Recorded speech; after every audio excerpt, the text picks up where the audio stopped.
Hello. This video is brought to you by a subscriber who requested this as a grand tier patron.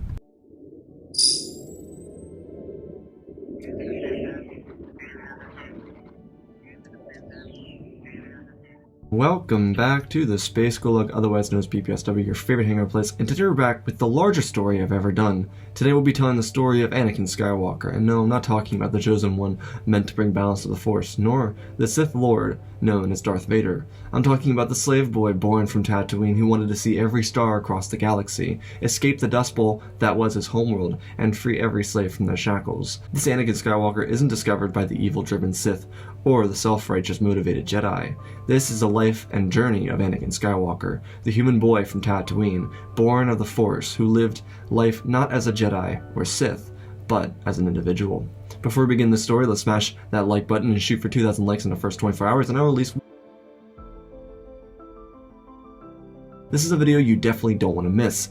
We are also getting for 50,000 subscribers, so join the Space Gulag if you've been part of our incredible journey together. If you have ideas for videos, leave them down below. I do read all your comments, but I don't do crossovers. And one last thing, if you want to support the channel, check out the Patreon, Twitch, and community Discord. Special shout out to George Story, Benjamin Wells for being grand tier supporters, and Jay Hoffman, Icy Raptor, Derek Williams, and Warpigman 308 as massive tier supporters on our Patreon. Thank you all for supporting the channel.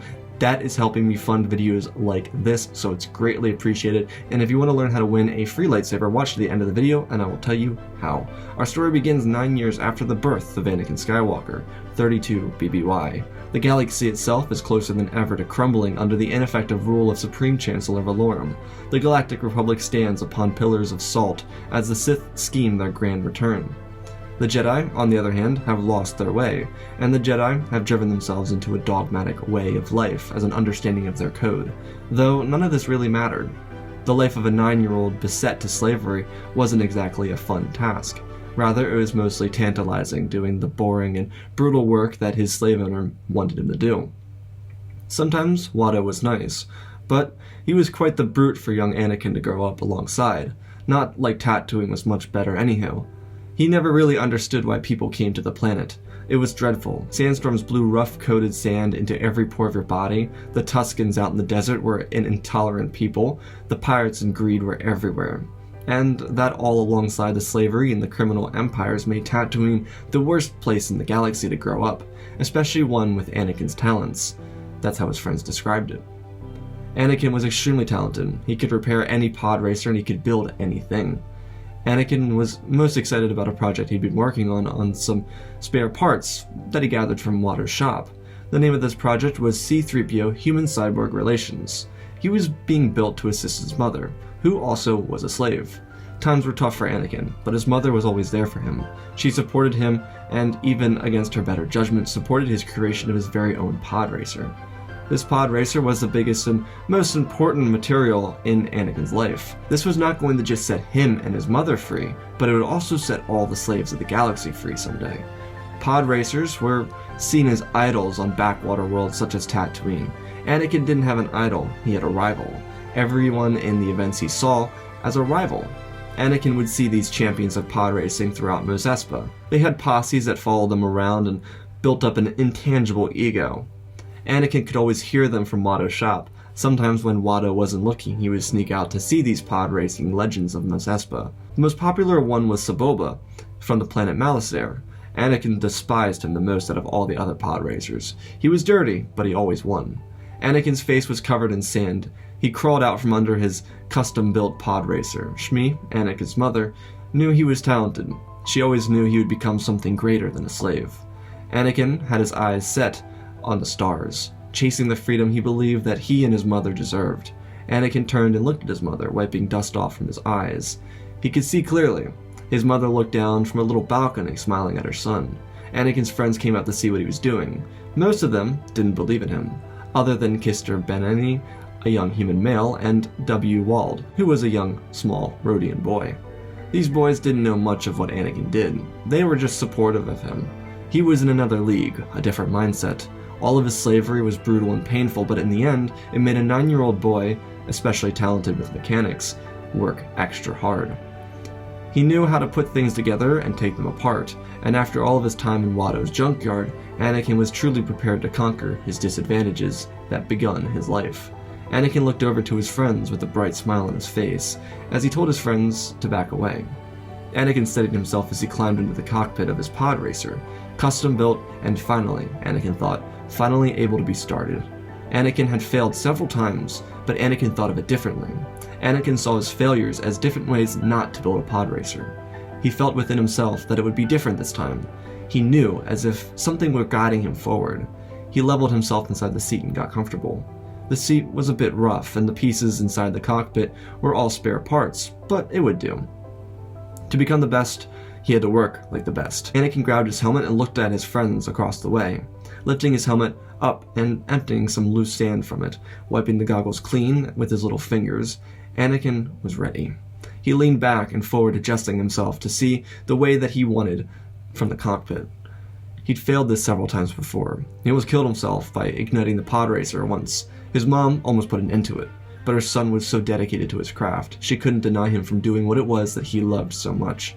Anakin looked toward his mother, with the biggest smile on his face as he placed his helmet on his head, not adjusting the goggles for comfort or anything. Anakin played with some of the buttons inside of the cockpit though, pulling the knobs and preparing to flip the ignition switch. His hand hovered over it for a short moment. He closed his eyes and felt his heartbeat begin to pick up. He imagined being in the first pod race of his life. He yearned for that moment so badly, the acceleration, the exhilaration of the moment. Anakin's heart picked up with immense speed, and his eyes jutted open as his hand flipped up. A roar was heard, and then a short, brief croaking of the engine, as a large boom could be heard. Kitster and Walt jumped back as they looked up and saw wind blowing through Anakin's blood hair, and he smiled etched across his face. Tears began streaming down his eyes as he clutched the pod racer. He'd done it. He completed the pod racer. A bittersweet moment for Shmi. She was excited for her son, but she was also worried about what could happen to him. Anakin turned off the ignition and released the clutch as he stood up on his seat, jumping down and cheering. He'd achieved his first personal victory. Now, he had to prove himself to the Hutts. For Anakin, he knew the best way out of slavery with pod racing was being sponsored by a Hutt. Luckily for him, Jabba the Hutt was one of the most influential beings in the Outer Rim. Getting under his sponsorship could lead him to the top of every pod race across the galaxy. Anakin had heard about this in the cantinas and in Watto's shop, as some of the lower-life pod racers discussed what it meant to earn the sponsorship.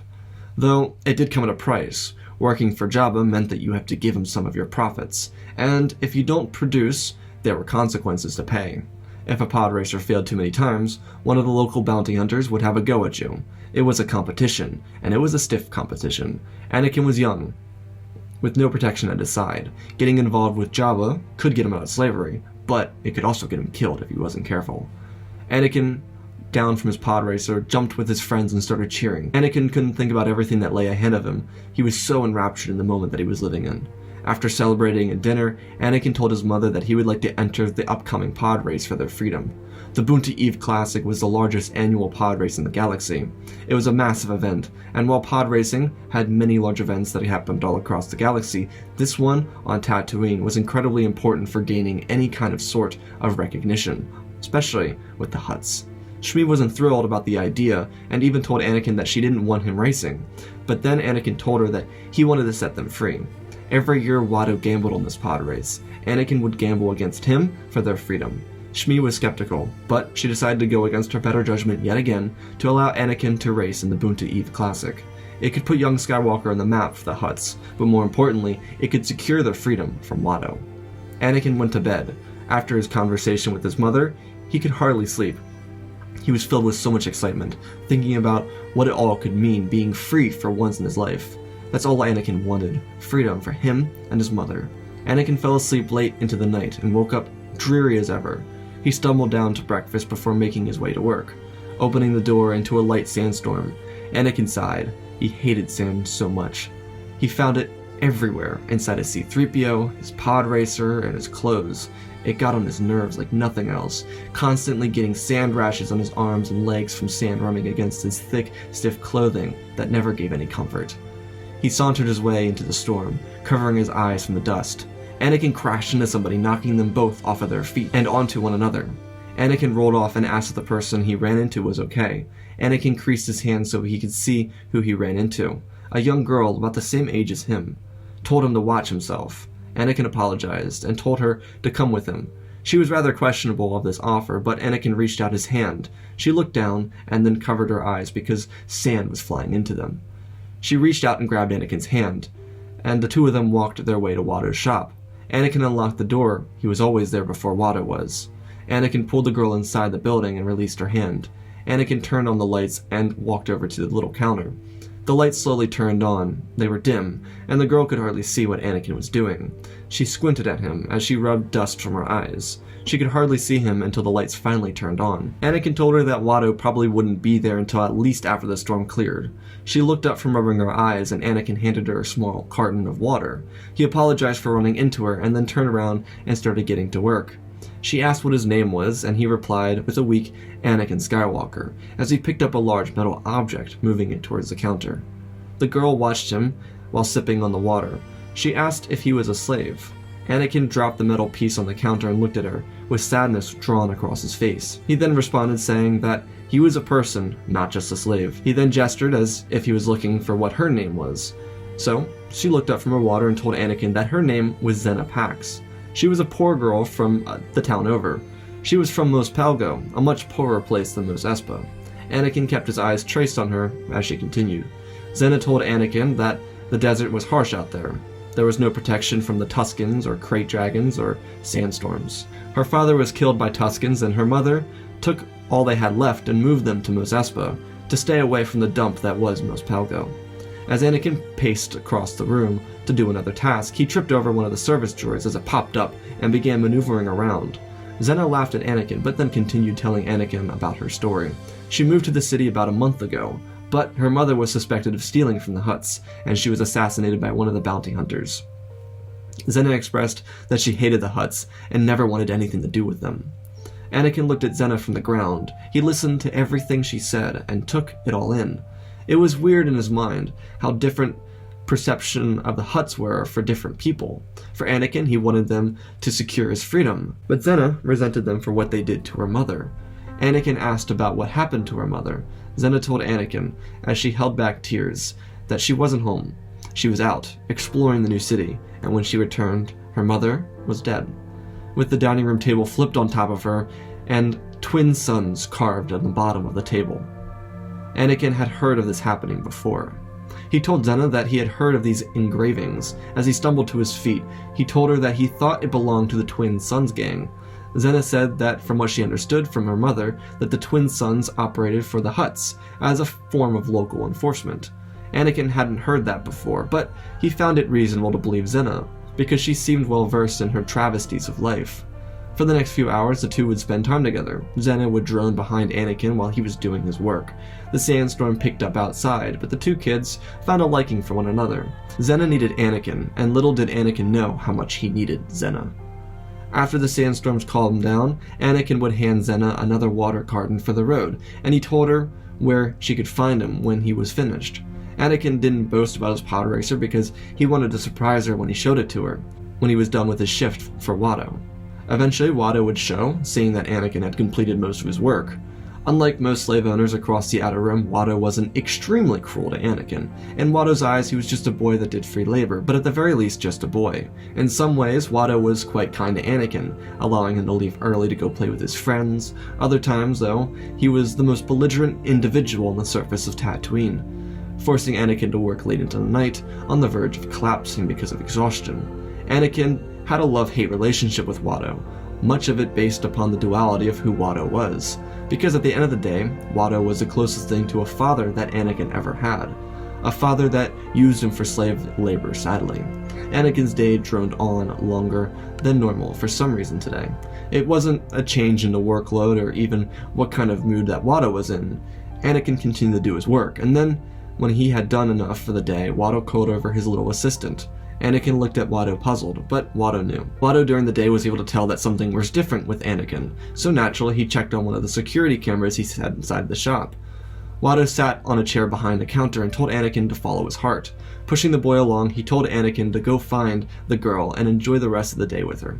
It all clicked for Anakin. He was impatient because he wanted to show her his pod racer. Anakin smiled and then jumped with joy, screaming yippee as he began to leave, and then he remembered. He turned towards Watto, and Watto was a bit confused by the 180 in his mood. Watto asked Anakin what it was that he was waiting for. Then Anakin spoke. He said he wanted to enter the Boonta Eve Classic. Watto laughed, telling Anakin that it was a dangerous pod race to partake in, and even more so, Anakin didn't have a pod racer. Anakin steadied himself and then looked at Watto with seriousness in his eyes. A stern presence. Anakin told Watto that he would like to gamble for both the freedom of his mother and himself. Of course, Watto wouldn't take the offer, so he told Watto that he would like to gamble his own life to a life of servitude for he and his mother's freedom if he won the race. Watto again laughed. He couldn't believe the boy, so bold and brave, to believe he could just win the Boonta Eve Classic without any prior experience. Watto knew he lost bets before, on other pod racers dying during the events, experienced pod racers dying in the caverns and canyons that were all across the Boonta Eve Classic. Watto then told Anakin that by the slimmest chance he would ever win in victory, he wouldn't give up 2 slaves for the price of 1. Watto told Anakin that he would have to choose between his mother and himself. Anakin tightened his face, thinking about who to choose, but he knew in his heart who was the right to be chosen first. So, he chose his mother. Anakin looked back up at Watto and firmly stated to choose his mother. He wanted to free his mother from the life of slavery she had already lived. Watto smiled, believing that he'd have Anakin as a lifelong slave. This brought continuous joy to Watto's heart. This could be huge for him. Regardless, Watto again told Anakin that he was free to go about his day, as he continued laughing as Anakin turned around and left. He walked through the dirty streets of Mos Espa, kicking up sand as he sauntered his way home again. He wasn't really paying attention, thinking about the fact that his first gamble could be his very last. Everything hinged on Anakin winning this race, and it was one of the largest races in the galaxy, if not the largest. Anakin felt the pressure of this race as he walked back to his homestead. He felt someone's little hands on his shoulder and then pressed them off. As Anakin turned, he saw Zenna, who was standing right beside him. She wanted to see what Anakin wanted to show her. She was jumping with joy, but caught on to Anakin's mood. She didn't address it in respect for his privacy, but she assumed it had something to do with his boss, Watto. Anakin dropped his hands, and Zenna reached out and grabbed one of them. Just like in the sandstorm earlier during the day. The two of them skipped their way home to Anakin's little apartment, and then Anakin told Zenna to cover her eyes as he walked her forward. Anakin lightly placed his hands over her eyes as he walked her forward, making sure that there was no peeking. When they stood before the pod racer, Anakin pulled his hand off, and then when she opened her eyes, Zenna's jaw dropped. She looked at Anakin and then back to his pod racer. She asked if he built this, and Anakin smiled proudly. He told her that he was going to race in the Boonta Eve Classic. Zenna's mouth hung so low it could catch a womp rat. She was in shock. How could this boy be the same age as her, but be so naturally talented? She was amazed at what he built. She then shoved him, telling him to turn it on. He told her to stand back as he jumped up with excitement. She looked on from the other side and watched Anakin. He looked confident, and he felt it too. As the pod racer engine began to boom and crackle, Anakin felt the clutch and pulled it back into place as the engine roared with extreme power. Anakin smiled and screamed with the roar of the engine. He was so excited about his pod racer. He could see Zenna from the corner of his eye, jumping with excitement. Anakin released the clutch and turned off the ignition. He lowered himself in the cockpit of his pod racer and ran over to Zenna. She seemed very excited for him, and she was. Sure, they had only just met, but there was a real connection between the two of them. A force in the galaxy was pulling them together. Anyhow, the two of them ran along and spent the rest of the day playing, though Anakin wanted to know what she was doing for a living. She told Anakin that she was still living in the house that her mother and her moved into, though by Mos Espa policy she was allowed to stay in the apartment until she was an adult. Sadly, Mos Espa had to prepare a policy for kids who lost parents to the Hutts or pirate gangs. The policy said that kids were able to live in their house until they were 18 or old enough to pay for their rent, though the one thing that inhibited the children was lack of food, and how gangs would use this to induct young, easily manipulated members into their ranks. Zenna had been doing alright, rather, scavenging for food and avoiding any contact with the local pirate gangs. Zenna was well versed in some of the politics of Mos Espa, especially because of her mother before she died. Zenna was a tough little kid, and having someone like Anakin in her life gave her a new ray of hope. The two of them would continue playing until the twin suns began to set. The Boonta Eve Classic was in 2 days, and so Anakin asked Zenna if she would like to stay the night, because a nighttime walk through Mos Espa could be a death sentence. Zenna agreed after dinner. Anakin grabbed her hand and pulled her into his room. She looked up as Anakin released her hand and turned on a skeleton of a droid. Zenna popped up onto Anakin's small bed and watched Anakin as he turned on a protocol droid by the name of C-3PO and dragged the metallic husk up from under his blanket. C-3PO complained about not being able to see anything until Anakin placed his eye onto the piece of electronic plates for the eyepiece. C-3PO greeted Zenna by explaining who he was and his programming certifications, human-cyborg relations. Zenna jumped up and skipped over towards C-3PO and tapped him on his stomach plate. She gasped as she looked up at the towering droid. She was amazed. Anakin was so well trained in mechanics. She turned and asked him how he did it. To Zenna, he was extremely talented, and that's all she saw. Anakin just told her that he loved building things. It made him happy and it made him forget about his predicaments and his situation. C-3PO started to walk around and Anakin ran over and told him to lay back down. He complied and then was turned off. Zenna and Anakin jumped up on his bed and sat across from each other. Sitting crisscross, they talked to each other as the night dragged on. Around midnight, they were losing their concentration and giggling uncontrollably. Zenna bet Anakin that he wouldn't stay up past her, and Anakin bet that she wouldn't stay up past him. Like the children they were, though, they slumped over simultaneously and passed out in awkward positions. That would make any adult contort themselves in disgust. The night turned to morning as Anakin was awoken by a punch on the shoulder.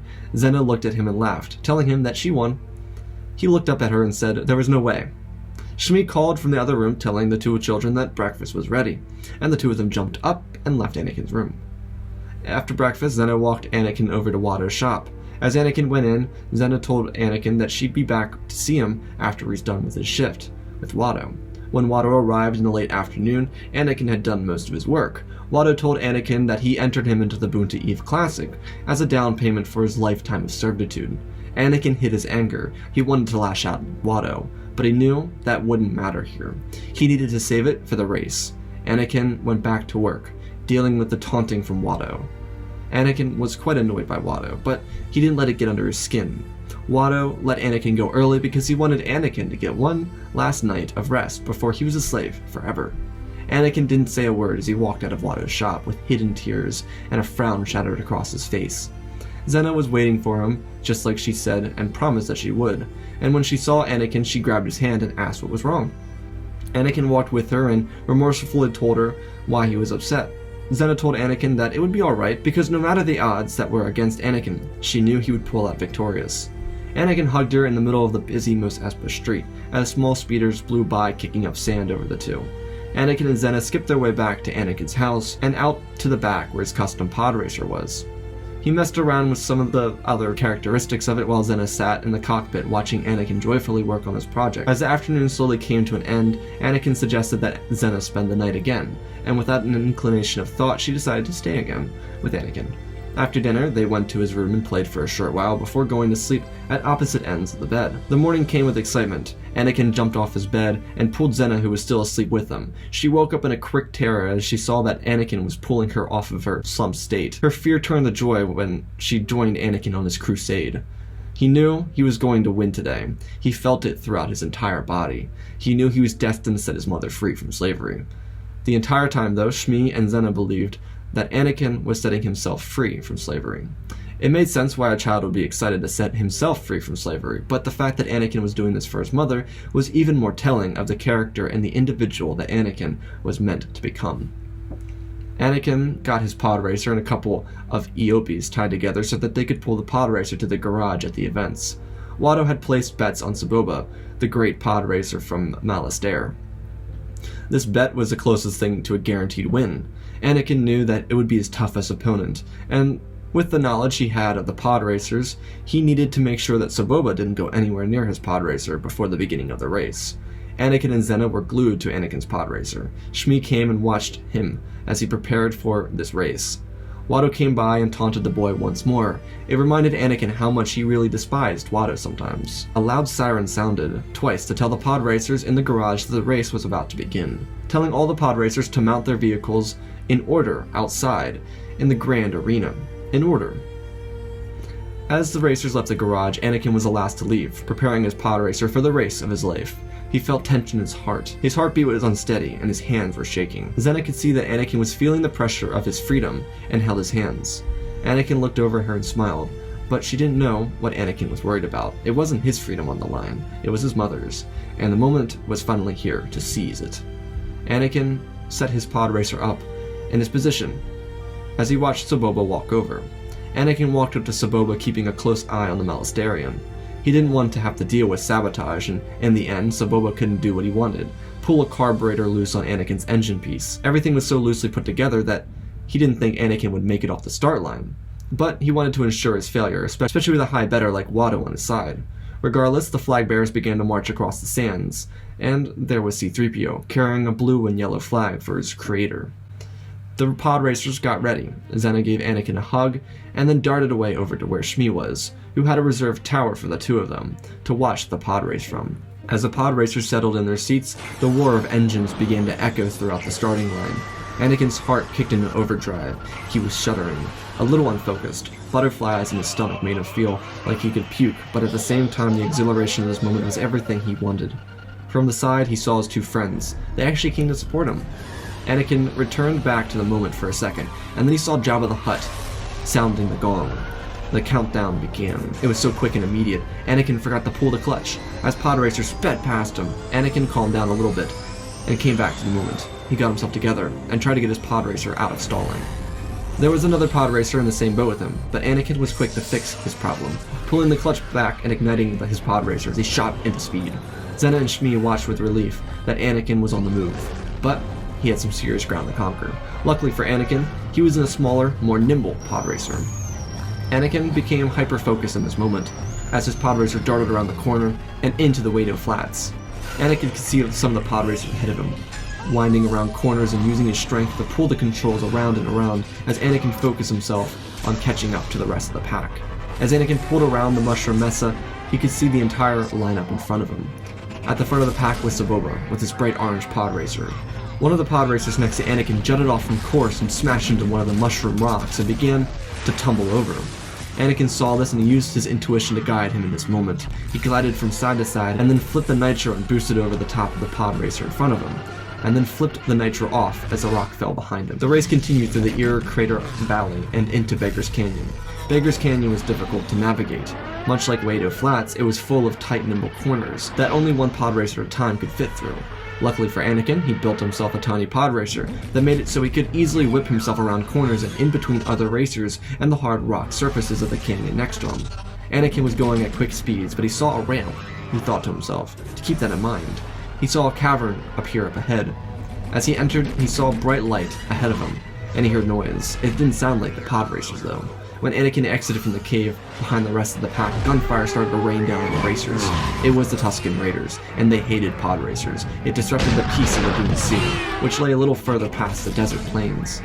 As Anakin and the other pod racers, almost all the pod racers made it past the Tuskens. They made their way into an obstacle course of sorts, rock formations that made it difficult to pass. But the rest were smooth, through the Whip, Jag, Craig, Gorge, Canyon Dune Terra, the Coil, and the Corkscrew. These were a bunch of erratic names to define an area that was mostly covered under one single canyon. As camera droids followed the racers from above, you could see Anakin's pod as it pulled itself around corners with no hesitation and great ease. Little did Anakin realize, but he built the perfect pod racer for pod racing. As racers then darted around the Hutt's flats, the speed of the racers could be seen. Anakin's pod racer kept pace with the rest of the pack. Saboba was still in the lead, but the race carried on. Anakin kept closely with the top three, and the first lap came to an end. 2 more laps for Anakin to keep pushing for the front of the pack. He was doing well at the moment, he just needed to stay wary of Saboba. The second lap of the race was quite peaceful in comparison to the first lap of the race. Anakin climbed a position or 2 and was sitting right behind Saboba in the Hutt Flats. Lap 2 came to a quick end as Anakin began to settle into his racing style, but now he had to figure out how to pass Saboba, who was one of the most, if not the most difficult pod racer to pass in the middle of a race. Anakin and Saboba were neck and neck, side by side, as they passed over top the mushroom rock that collapsed, and the two got into a fierce combative state inside of Beggar's Canyon. They were so close that if one of them got knocked so far off balance, they would collide with the wall and explode. Anakin saw a ramp. He remembered it from lap 1, so he jetted off from Saboba, who overextended, slamming his engine into part of the wall before recoiling. Anakin flew up the ramp. As he flew into the air, he felt like a pilot for the first time ever. He was in 0 gravity, and then the descent began. He caught himself back in the moment of the race as he flipped some switches and pulled the stabilizer back to even out his fall. When he got close to the ground, he smashed his hand into the nitro, sending the pod racer further ahead of Saboba. Anakin sent his pod racer through the cave at incredible speeds as he turned into the open sea of the desert, where he saw the wreckage of a pod racer, and then the racers who escaped only to be gunned down by the Tuscans. Anakin looked by as he focused on the rock formations ahead of him. He prepared himself as he whipped his pod racer around the rock formations, with Saboba trailing behind him. Anakin looked back for a second and saw Phasma rays closing in behind him. Anakin had no more nitro left. He used it to steal the lead from Saboba. Anakin had to be skillful here, and though the winding canyon that laid ahead, Anakin focused on the moment, while Saboba focused on the dirty play. Anakin's skill was almost unmatched, even at a young age. He kicked his speed in as he drifted around corners and pushed his pod racer to the limits, cutting through the canyon at record-breaking speeds. Anakin pulled his pod racer out of the canyon and accelerated into the final straight before the finish line. He sped up and saw that Saboba was leaving the canyon behind him. Anakin sped forward as Saboba pushed his pod racer above his limit, redlining his pod racer as the engine began to implode from the inside. As Saboba's pod racer flipped and exploded behind Anakin, Anakin pulled his pod racer through the finish line, breaking the speed record at the Boonta Eve Classic, pulling his pod racer around to do an engine rev. Anakin turned off his racer and jumped down with his eyes full of joy, tears pulling dust and dirt down his worn face. Zenna and Shmi came running up to him, as well as his friends Kitster and Weld, celebrating the victory of Anakin. Zenna hugged Anakin and Shmi hugged the two of them together. Kitster and Wald jumped up and down for Anakin. As per tradition, Jabba wanted to meet the winner of the Boonta Eve Classic. Anakin, though, wanted to see Watto after his historic victory. Watto was almost in hiding, trying to avoid giving up Shmi. Anakin would find Watto and told Watto to deliver the news to Shmi himself. He snarled and agreed to do so. He was almost embarrassed for losing a bet to a child, and losing a slave to a child. Anakin then was escorted by a couple of pirates to Jabba. Anakin was a bit shocked. This is of course what he wanted, but he was thinking of Zenna now, and how upset she would be at the Hutts, and at him for going to visit the Hutts. Jabba spoke in Huttese to Anakin, and then a protocol droid told Anakin that Jabba was greatly impressed with Anakin's turnout. He made an incredibly impressive run on the Boonta Eve Classic, and Jabba told Anakin that he'd like to sponsor the young racer. Anakin was taken aback, overwhelmed by the offer, but he needed to think. Anakin was quick on his feet. He looked down to the floor and then looked up at the massive slug. Anakin wanted to know about the Twin Suns gang, and if he operated control over their organization.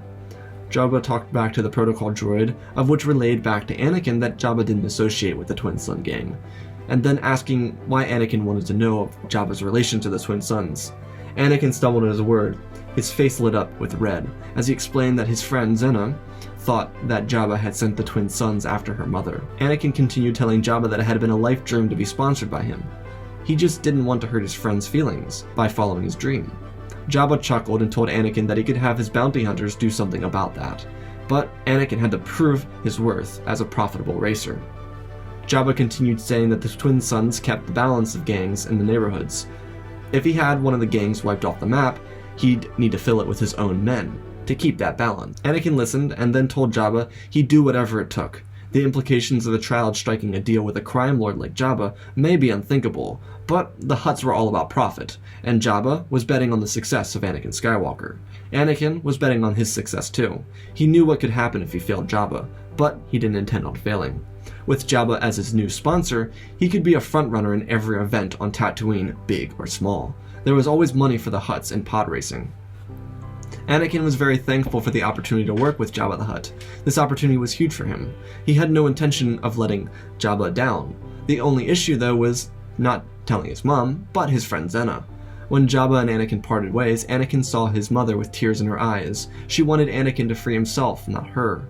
Anakin smiled, though. Anakin was selfless, and he wanted the best for those around him. He gave Shmi a hug, and of course, shadowing his mother was Zenna. Anakin stepped back and told the two of them that he was able to meet with Jabba the Hutt. Zenna's face tightened up. Partial frowned, while the rest looked like anger. And so Anakin reacted to this with the passion of someone trying to fix the wounds of the past. He said that he spoke with Jabba about the Twin Suns. Both Zenna and Shmi looked puzzled. Anakin then continued saying that Jabba wanted to sponsor him, but Anakin would only partake in the sponsorship if Jabba would dispatch of the Twin Suns gang. Anakin then told the two of them that Anakin would earn money, but Jabba would ensure that the twin suns were wiped off the face of Mos Espa and Tatooine itself. Zenna, with tears in her eyes, didn't know how to react. She didn't really conceptualize that her mother may have been wrong about Jabba's control of the twin suns, but she was also extremely thankful for the fact that Anakin thought of her before thinking about his dreams. He could have just taken the deal and paid for his freedom after a race or two, but he sacrificed his time as a slave for her so that she could have closure on the traumatic beginning to her life. She hugged Anakin again, leaving tears on his shoulder. For Anakin, Zenna, and Shmi, the next 9 years would go similarly. By this time, Anakin became 18 years old, and he was a great racer. He hadn't ever lost a race, and the only racer to win 10 Boonta Eve Classics in a row. Anakin didn't travel off of Tatooine, but Jabba wanted Anakin to be free from slavery, because if Anakin was free from slavery, he could go across the galaxy, and he would thrive in casinos on Coruscant and Canto Bight. Jabba knew sending Anakin out across the galaxy to challenge the galaxy's best pod racers on other challenging courses could prove to be incredibly profitable. Jabba also made sure that Anakin were consistently under protection, being that he was still a slave and it being possible that Anakin could be targeted, even more so because of Anakin's continuous wins over the last 9 years. The entirety of the Twin Suns gang was wiped out though. The little money that Anakin brought in, he spent on his mother and Zenna. The two of them were close, but they grew closer. While Wald and Kitster began to separate themselves from Anakin, it wasn't a breaking of the band, but they just slowly fell out of communication.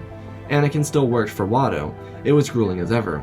The love-hate relationship that Anakin had for Watto was now fully blown hatred. Watto would distinctively keep Anakin at work longer before races to tire him out, and would work him half to death in a week leading up to a race. Anakin still powered through it. He was still working for everyone. During the years, C-3PO got a darkened cover that covered all of his parts. Anakin also continually upgraded his pod racer by the name of Silver Free. It was just a reminder to himself that he wanted to buy his freedom someday. No matter what though, Anakin was fiercely loyal to Zenna, and she was to him. They spent so much time together, and they'd grown up together, essentially. Anakin as a racer has beat his own record twice since the Boonta Eve Classic.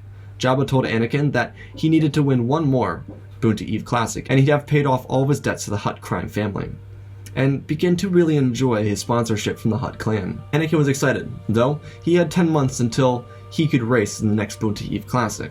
In Anakin's mind, it was 10 more months of hell until he could finally be a free man and travel the galaxy earning millions of credits, sponsored by one of the most renowned crime lords in the galaxy, and even more was his best friend and his girlfriend. They had each other's back indefinitely. Having been through so much together, they knew each other better than anybody else. It was the day of another smaller pod race. As a slave, Anakin was allowed to partake in these races. Most of these races were amateur races, for people who had little to no experience. Anakin, having won the Boonta Eve Classic, had much more experience than any other racer in proximity of the twin suns of Tatooine. Though it could be said that Anakin was unmatched by any other racer in the galaxy, but at this point that was even unknown. On the contrary, Anakin had a close bond with Jabba, and even Zenna came around to him. Jabba was well versed in Anakin's predicament, but he respected the determination of Anakin. Ever since he was a boy, he worked as hard as humanly possible, and Jabba respected the will that little Anakin had. Jabba wasn't one for nicknames, but Anakin would always be Little Anakin to Jabba. He may have not been a child of Jabba or even closely familial to the Hutts, but Jabba was proud of Skywalker and respected him like a son. A gift he would hardly bestow to anyone, even within his own family from Nal Hutta. Anakin knew this, and to an extent he had replaced Watto as a father-like figure with Jabba. Because in Anakin's success, Jabba applauded, while Watto pouted. Anakin's work got harder and harder as Watto lost more and more money. People around Mos Espa saw him as a gutted loser who held the champion of not just the Boonta Eve Classic captive, but held the champion of the Twin Suns captive. People would have offered to chip in and set Anakin free, but most of Mos Espa feared the power of Jabba, and they didn't want to interfere with the sponsorship. Regardless, Anakin stood near his pod racer with his head leaning against the cockpit. He was exhausted, and he didn't notice his slave master heading towards him. Throwing a wrench inside of one of the engine compartments, he then went up to Anakin and poked him aggressively until he woke up. Anakin's eyes were bloodshot as he looked over at Watto and sighed. Watto began to taunt Anakin. Zenna walked up and scared Watto off. She carried a small DL-44, because a girl around these parts needs to take care of herself. Anakin looked up at Zenna and smiled at her. The bags under his eyes were like dumbbells. She was really worried about Anakin and thought of suggesting that he don't do this race, but she knew how much racing meant for him, and even more so, it meant for Shmi and herself. Anakin was giving his heart and soul for the two women in his life. As the buzzer inside the garage sounded, Anakin prepared himself to move toward the starting line. The pod racers were dragged along the way as they went to the starting line. Anakin lined up his pod racer and stumbled along, checking the ins and outs of his pod racer. Everything looked alright, basically, to him. Sure, he couldn't really see well under cloudy vision and the slightest visual hallucinations. Anakin checked the pod racer he built as a child, slightly modified to fit the adult that he was now. But it looked right. Something didn't feel right, though. Both him and Zenna felt it. But he had to keep up. His debt to Jabba was almost paid off, and he was so close to being able to work for himself. While these amateur races didn't pay much, what it did pay out was enough to start working its way down and whittling out the payments that he owed Jabba. Though Jabba treated Anakin like some sort of son, Anakin couldn't get freebies, simply because Jabba had to keep up with his unrelenting reputation as a crime lord of Tatooine and one of the leaders of the Hutt Council. He would show up every so often for Anakin's amateur races, though this was one of the few he didn't make it to. Anakin was the best racer he'd ever seen. It was evident from the first race he saw him in 9 years ago. As the racers set themselves up to start their engines, Anakin took his place at the front of the pack. It was consistently secured position for him at the beginning of every race. As the announcer spoke, "Everyone start your engines!" A massive explosion could be heard and seen. Anakin's pod racer went up in flames, and pieces of metal flew across the surface. Anakin's body landed just outside of the rubble, face down in the sand. He was knocked out cold. His face was scarred, and his back had a large piece of burning metal on top of it. Zenna and a bunch of other amateur pod racers jumped from their racers and ran over. The combined group of pod racers and Zenna picked the pieces of metal off of Anakin's back as they looked for a medical capsule. Zenna tried to get into contact with Jabba, but he was preoccupied. Zenna remained calm as she ran for help. The amateurs saw Anakin as a rival, but they also looked up to him heavily because he was what they wanted to be. He was the kid from nothing, building up to something. He was what all amateurs on Tatooine looked to become. They tried to wake him, but he was knocked out. Some of the racers put the flames out on Anakin's pod racers. Zenna came back with a medical droid that was sitting inside of the garage. The pod racers found a little workshop bench and cleared it off. One of the racers got a sheet and laid it down on the workbench so that Anakin's skin wouldn't be burnt by the sun that was beating down on the bench. The medical droid looked at Anakin and assessed him. Anakin needed a better medical location. The pod racers found something to cover Anakin from the sun. As Zenna looked at Anakin with tears in her eyes, she turned around and saw Watto leaving the venue. Anger filled her heart. But then something caught at her attention, a glare from the wreckage, so she turned and walked towards it. She was puzzled, but when she walked over and looked at the object, she saw something that shouldn't have been there. It was a wrench lodged into the engine compartment that was blown open. Zenna leaned in and looked at the wrench. She thought it looked vaguely familiar. Zenna thought back to Anakin showing her the wrench in Watto's workshop. He was talking about Watto buying this wrench and using it to expand his profits, though there was no profits to be won here. The race was postponed and all bets were cancelled immediately. Anakin's pod racer's explosion damaged a bunch of the other vehicles that were going to partake in the race. Anakin was taken to a small medical location a little ways away from the pod race. It wasn't in a busy city, but it was a place where the medical droid could take care of Anakin out of the sun. Zenna stayed with Anakin in a room, while all the racers hovered outside the medical bay waiting. News eventually got to Shmi as she ran over to where her son was located. Zenna was heartbroken. She couldn't lose Anakin. She couldn't lose one more person. He was her everything. She looked down at him while the medical droid sprayed him with a little reserve Bacta that it had. Zenna looked at Shmi and expressed that she wanted to go to Jabba. Shmi looked over at the woman that Zenna became and just nodded. The stress could be seen building on Shmi. There was so much that she had to emotionally unpack. She watched Zenna leave over and kiss Anakin on the forehead, leaving a slight "I love you" behind. Zenna ran outside and jumped on her speeder and shot into the dune sea sands of Tatooine.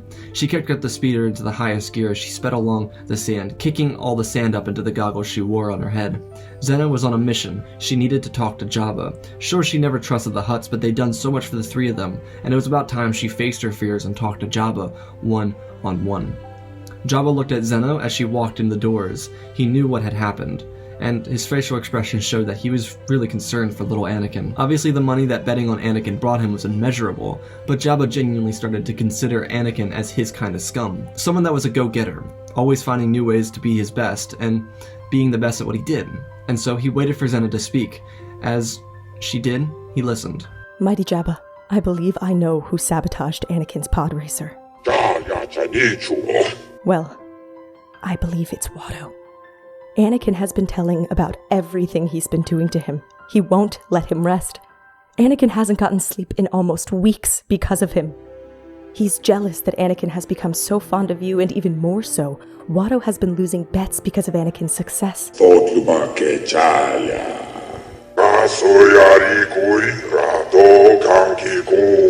I have all the proof you need. I found this wrench inside of the wreckage of Anakin's pod racer. It's a wrench I saw in Watto's shop the other day before the race. Even more, I saw Watto hanging out by Anakin's speeder while he was asleep in the cockpit.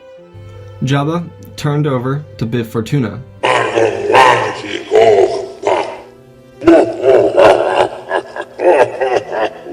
Thank you so much, Jabba.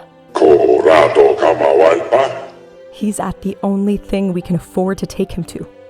We don't think he'd survive if we took him away from that location. A tear slid down Zenna's face as she smiled sadly at Jabba. She wiped away her tears. Jabba the Hutt may have been a cruel crime lord, but passing up on someone who repaid every payment was rare to find. Even though Anakin had 10 more months left until he had fully paid off Jabba's debts, with Watto dead, it wouldn't be hard for Anakin to repay any other debts that he had to pay off in the next 10 months.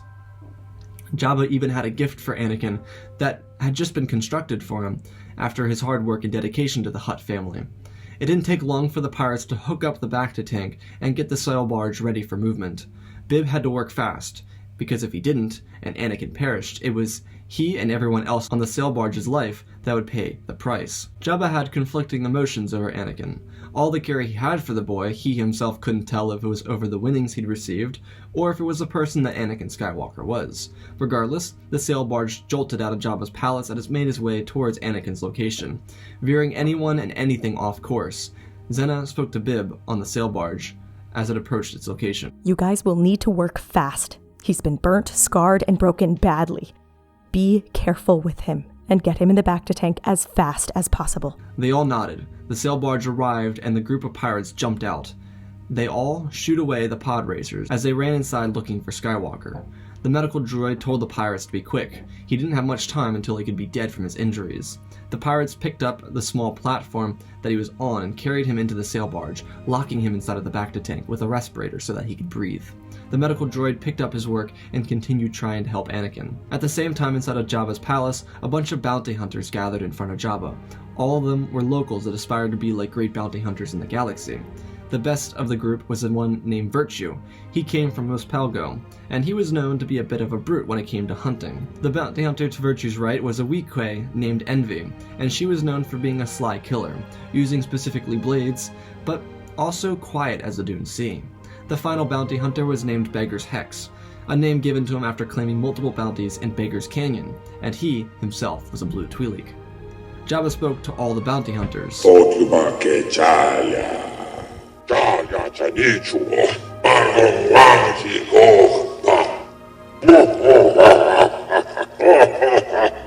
The bounty hunters nodded and proceeded out of the room.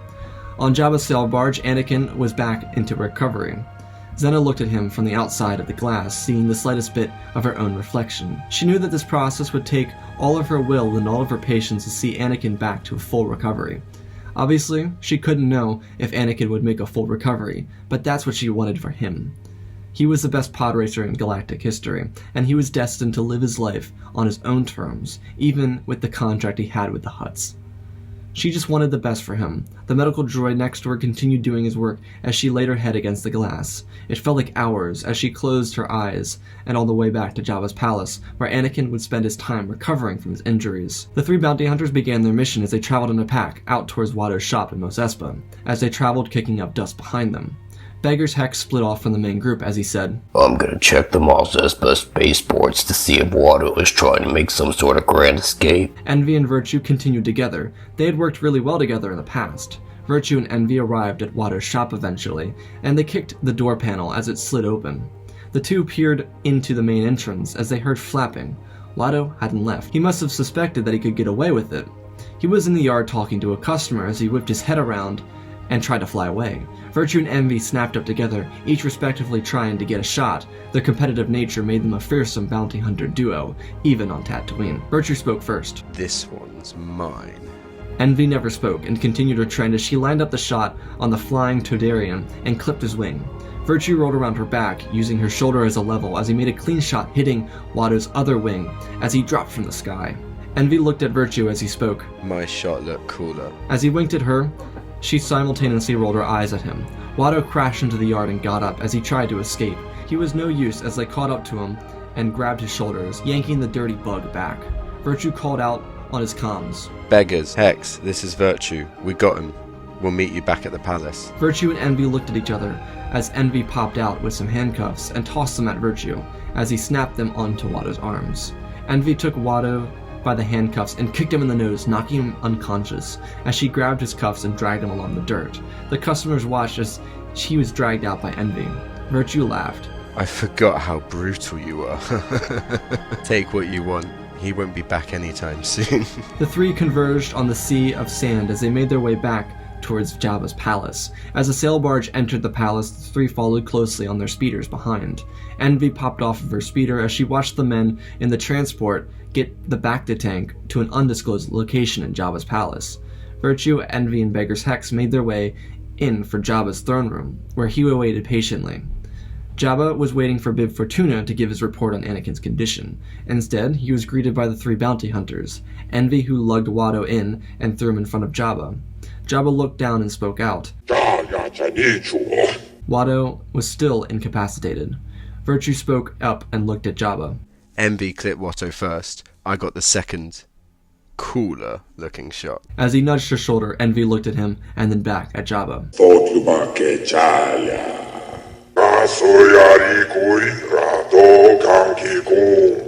At the same time, Bib Fortuna got up to Jabba to inform him of Skywalker's health.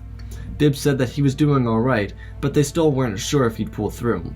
Zenna was the only other person allowed in the undisclosed location, at the top of Jabba's palace. She waited there, watching the medical droid mess around with the buttons on the side of the Bacta tank, checking on Anakin's vitals. Jabba would have Watto held captive until Anakin awoke, but for now, as Watto was waking up, he looked into the eyes of Jabba the Hutt. He cowered back as Envy kicked him forward. Jabba began to tirade at Watto for doing this to Anakin. The Naga Zero kills! Watto looked up and tried to make an excuse as Jabba spoke over him. Envy was able to leave her mark as she dragged a long silver blade out of her boot and cut both of Watto's wings off as he howled in pain. Envy then turned Watto around and jabbed Watto in the face with her foot, knocking him unconscious yet again. Jabba laughed and then dismissed everyone.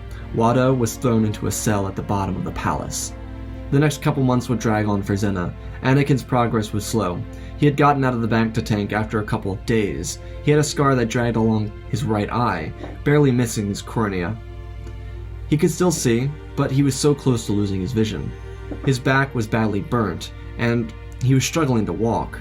Anakin was determined, though. He wanted to make sure he could make it to the Boonta Eve Classic. And while he had another 4 months to go until the race, he still needed to construct his pod racer, and even more so learn how to walk again. The bounty hunters who captured Watto became invested in Anakin's growth. For some reason, they latched onto him. There was some kind of force surrounding Anakin that drew people around to him. He had a large posse that waited outside of Jabba's palace, waiting to hear word from him.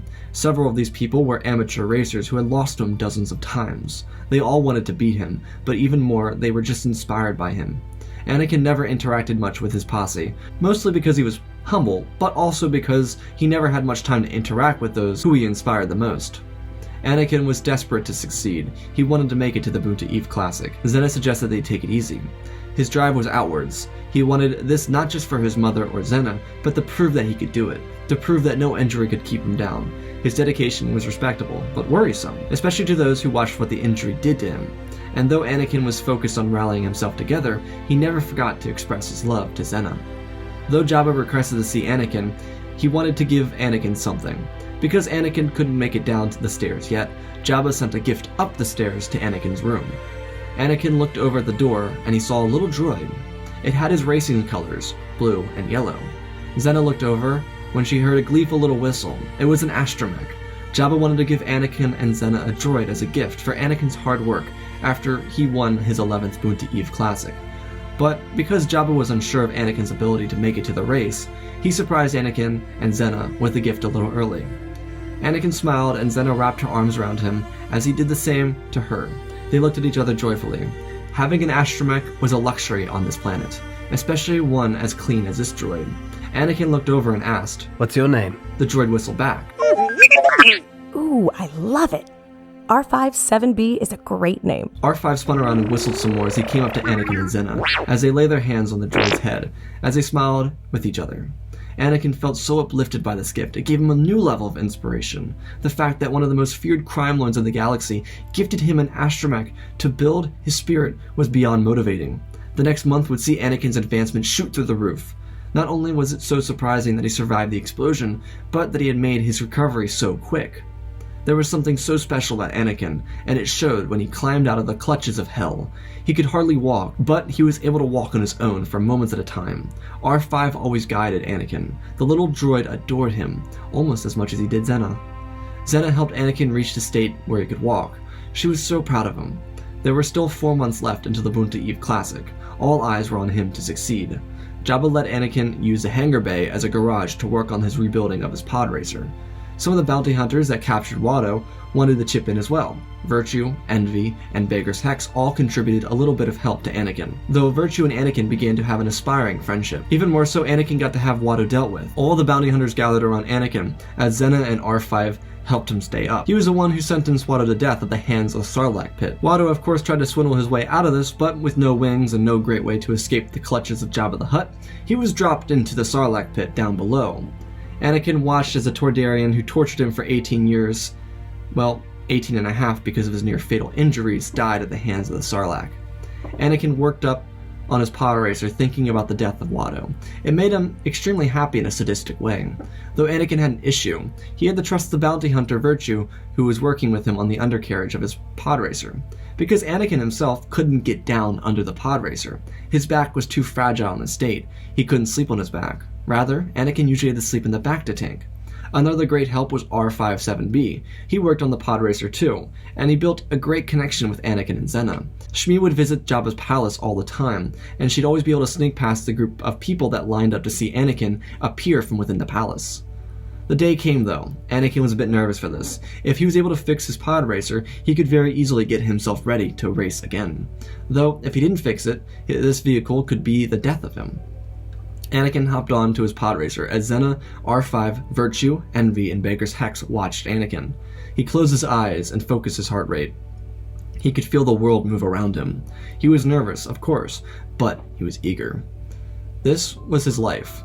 Pod racing was his aspiration, and now he had the opportunity to take it back into his hands. Flipping the switches and pushing the clutch in, the pod racer jolted to a heavy windy start, kicking the dust and sand around from inside of the pod racer, and exploded with the sounds of the champion's return. Jabba from inside the throne room smiled when he heard the echoing throughout the floor. Anakin released the clutch and turned the vehicle off. The posse outside could be heard cheering for Anakin's return. The pod racer had a very distinct sound, and everyone knew that it was his. Sure, a little rusty, a little broken, but put back together, just like Skywalker himself. Anakin looked over and smiled. Zenna jumped over as R5 whistled at Anakin. The bounty hunters followed over, congratulating Skywalker on his new achievement. As they helped Anakin down from his pod racer, Zenna smiled as she put her arms around Anakin. R5 rolled himself up next to Anakin's legs and continued whistling at him. Anakin's hair flowed behind him as he stepped forward. He felt his strength returning. He felt everything rally behind him, and everyone had his back. Anakin trotted up the stairs and into Jabba's throne room, where he looked at the massive Hutt Lord.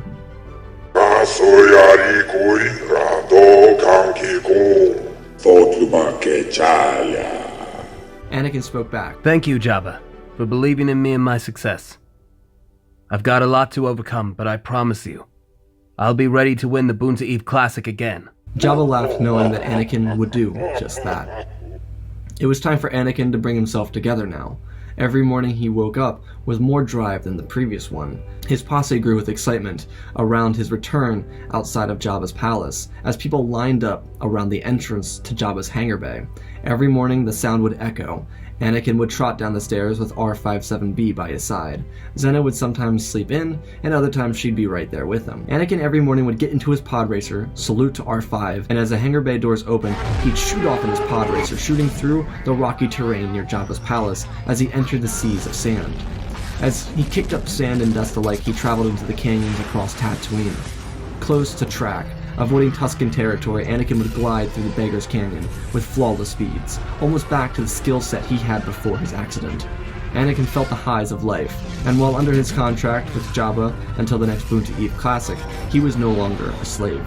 This freedom also motivated Anakin. He was a bundle of excitement, and he was honing in on his true power as a racer and as a man, fighting himself through the wreckage of his injuries. Zenna held him together the way he did when they were children, for her. The circle was complete. They were now two in one, exactly the same person. When Anakin returned, he popped out of his pod racer and said, R5, we gotta get me into another race.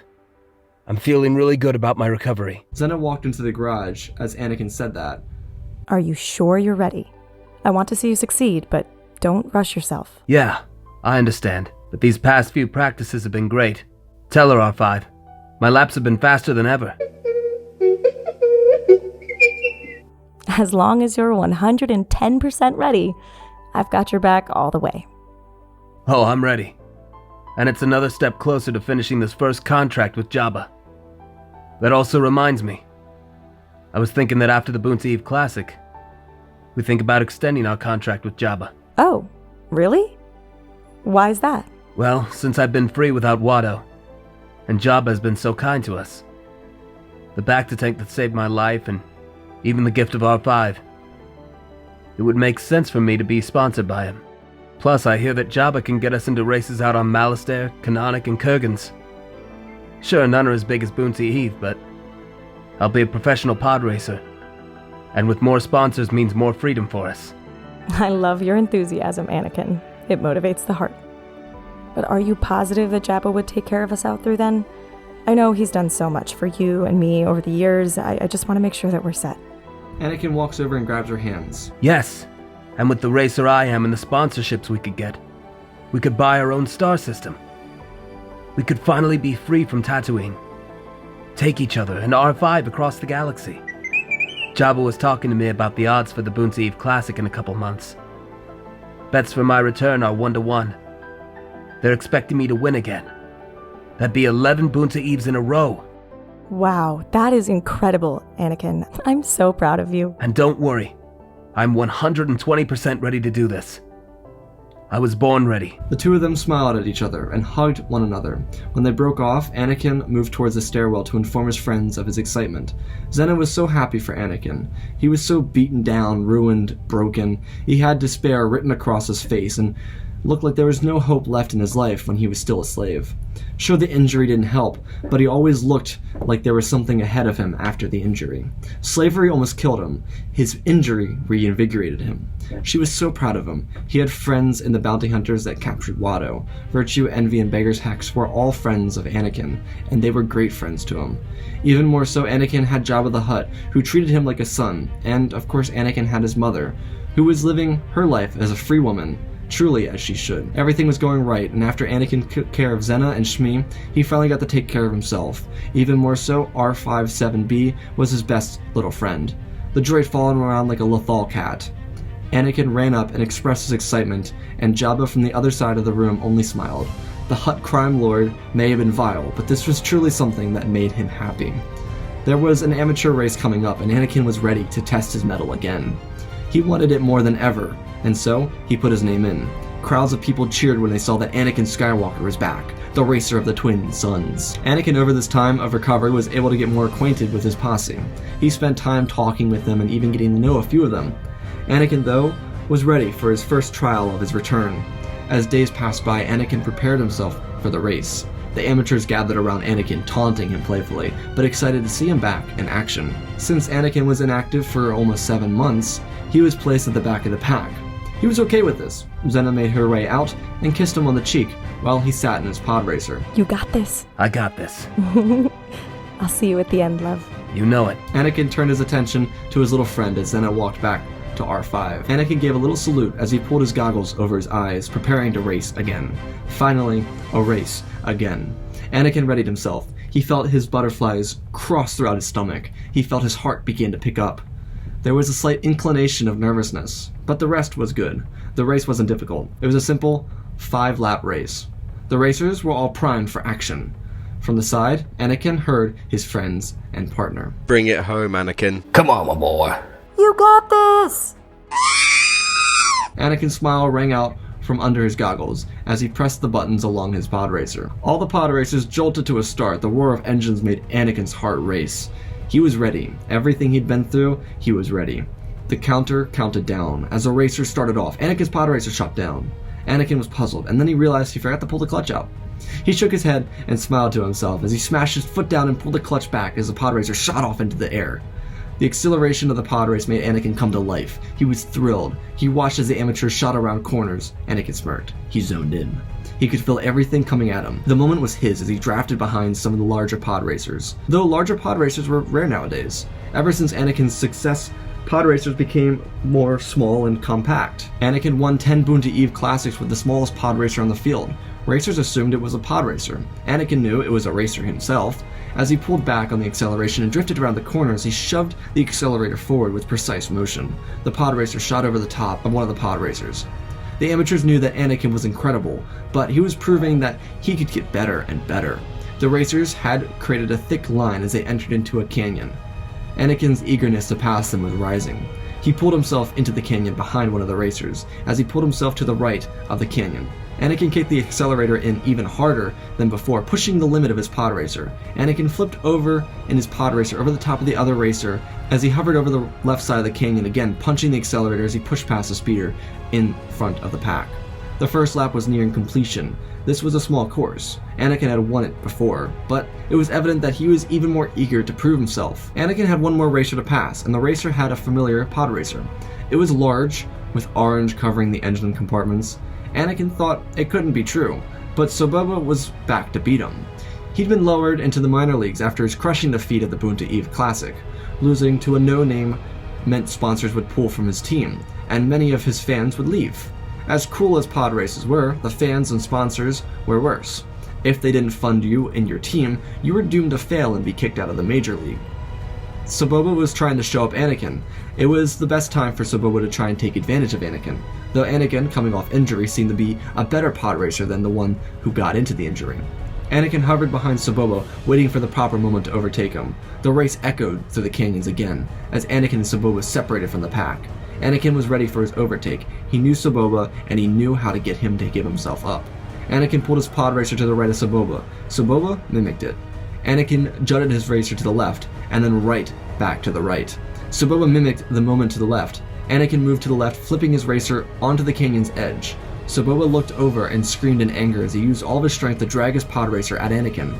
Anakin did the same thing that he did only a lap before. As he flipped over Saboba, Anakin looked down at Saboba as he sat upside down in his pod racer as it rolled over top Saboba in slow motion. Anakin smiled down at his adversary and saluted the fool as he pushed his pod racer to the other side of the canyon and shoved the accelerator in. Anakin boosted away from Saboba as he jumped into first place and accelerated quickly. The race was a decided victory for Anakin as he started to lap people who were in the last places, overlapping amateurs and keeping distance between himself and Saboba, who tried to keep close. Anakin pulled through the finish line after 5 laps and pulled his pod racer around in a circle when he shoved the brake in and kicked the accelerator out, kicking up sand and dust. Anakin then rolled his pod racer along the side and jumped out. Anakin's face was covered in dust and sand, but as he removed his goggle, his pristine, clean eyes were shown.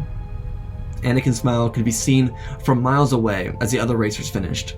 Anakin's friends jumped over and ran over to see him, congratulating Anakin on his success. They were all distracted when they heard Saboba yelling on and on about something. He was heading towards the group of them. His life was ruined by Anakin beating him, and now he had nothing left. This was his last shot to prove himself to any sponsor, and he blew it yet again.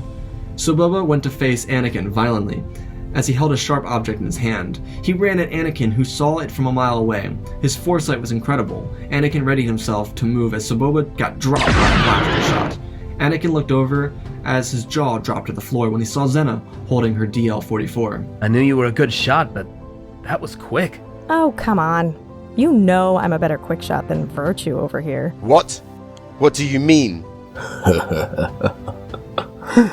You got that right, Zenna. Envy shoved Virtue playfully as they all continued over to Anakin. Drinks on me tonight? Ha! No, I've got this one, mate. Well, everyone, but Zenna. You watch yourself, or I'm gonna drop you too. Ooh, you hear that, Virtue? You know there's no winning with all of you. The group carried along to their favorite spot in Mos Espa. It was a quality cantina that allowed droids, so it was even better for R57B. While Anakin didn't see C-3PO often, if he took his mom out and she wanted to bring C-3PO along, they'd go to this spot. C-3PO and R57B got along really well, though they never really interacted much. Anakin and his friends celebrated the rest of the night before returning to Jabba's palace to continue their celebration.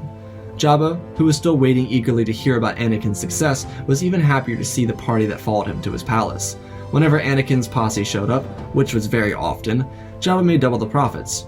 He upcharged on drinks and food in his palace and made a fortune off of Anakin's posse. It essentially paid for Anakin's rent, since he was still using the upper part of Jabba's palace as a residence. Anakin was allowed to remain there until he won the Boonta Eve Classic for the 11th time, the first race where he could finally claim victory of all of his own credits. As the 3 months before the Boonta Eve Classic rapidly passed by, Anakin became more and more active. He was able to walk perfectly normal again, and he seemed even stronger than before, getting fit and sculpting himself into the golden child of Tatooine. The Boonta Eve Classic was huge this year. Because of Anakin's success, the racing arena was extended. It was much larger now, and much more people from around the galaxy came to Tatooine to watch Anakin race again. The hype around the Classic had people not just of Tatooine excited, but even more the people from the inner core. While there was a slight issue, the Clone Wars had begun.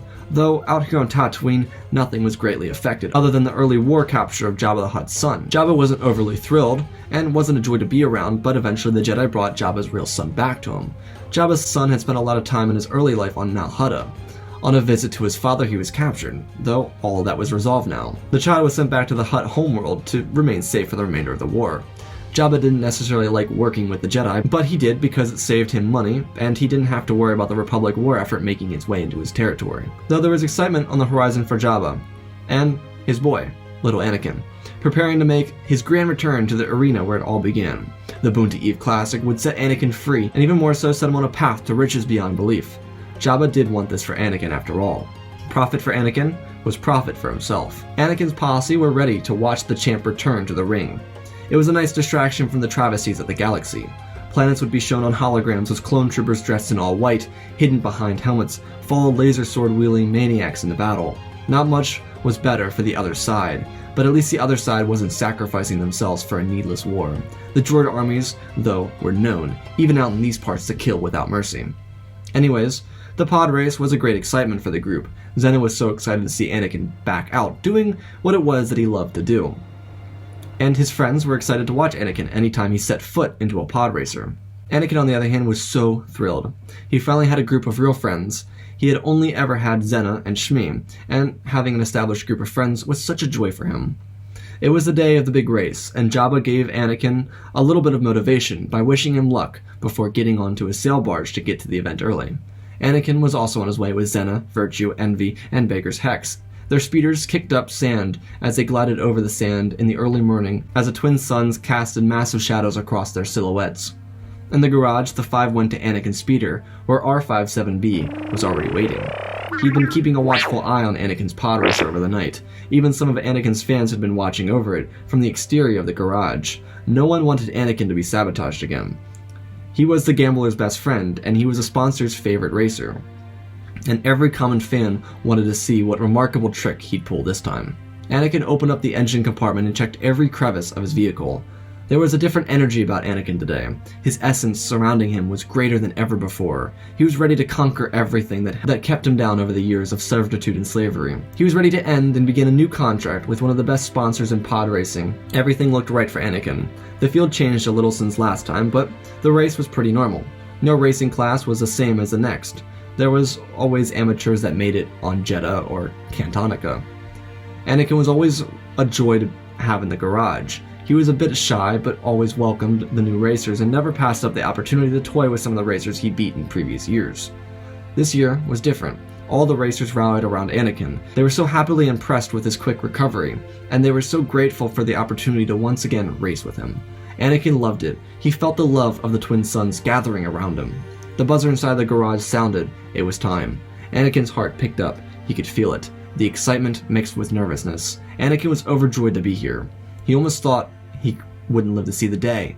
But the day was here, and the day was his. Anakin knew what he needed to do. He knew he had to win. Anakin came in third for qualifying. He wasn't overly concerned about this. Anakin never did well in qualifying. Most people saw it as a disadvantage in the Boonta Eve Classic, though. While the amateur league was different about positioning and the starting line, the major league racers had different standards for places at the beginning. Anakin pulled his pod racer up to the slated location and climbed into the cockpit and stood up. The crowd across the arena went wild. Anakin was a hometown kid, and they of course wanted to see him succeed. His story was relatively known to most pod racing fans across the galaxy. Anakin waved at the crowd and then pulled back as he opened his hand to his mouth and whipped his arm out, blowing a massive kiss to the entire crowd, and their excitement only doubled. Virtue and Zenna popped up to wish Anakin their best. New record, Anakin? Zenna pushed Virtue out of the way. Go bring it home. You're the best out there. Anakin just smirked. He didn't have to say anything. A little tilt with the head.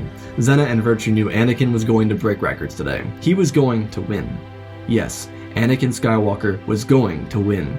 He would be free. Everything was set in motion. Of course, as was tradition, the flag bearers came out, and instead of C-3PO, it was R-57B, lugging a flag attached to his back across the sand as he whistled at Anakin as he scooted by. Anakin shook his head and laughed. How did anyone let you do that? Anakin laughed to himself as he put his goggles over his eyes and sat back in his seat. He adjusted himself into a comfortable position as he looked over at Zenna. He blew her a kiss. As Virtue tried to grab it midair, Zenna landed a playful punch to his gut before jumping up and grabbing the invisible kiss. Anakin smiled as he turned his head as the announcer came up to the stage, telling the racers, "Get your engines ready for this Boonta Eve Classic!" The engines kicked up into a ferocious roar. Anakin smiled. He was back, center of attention, ready to win.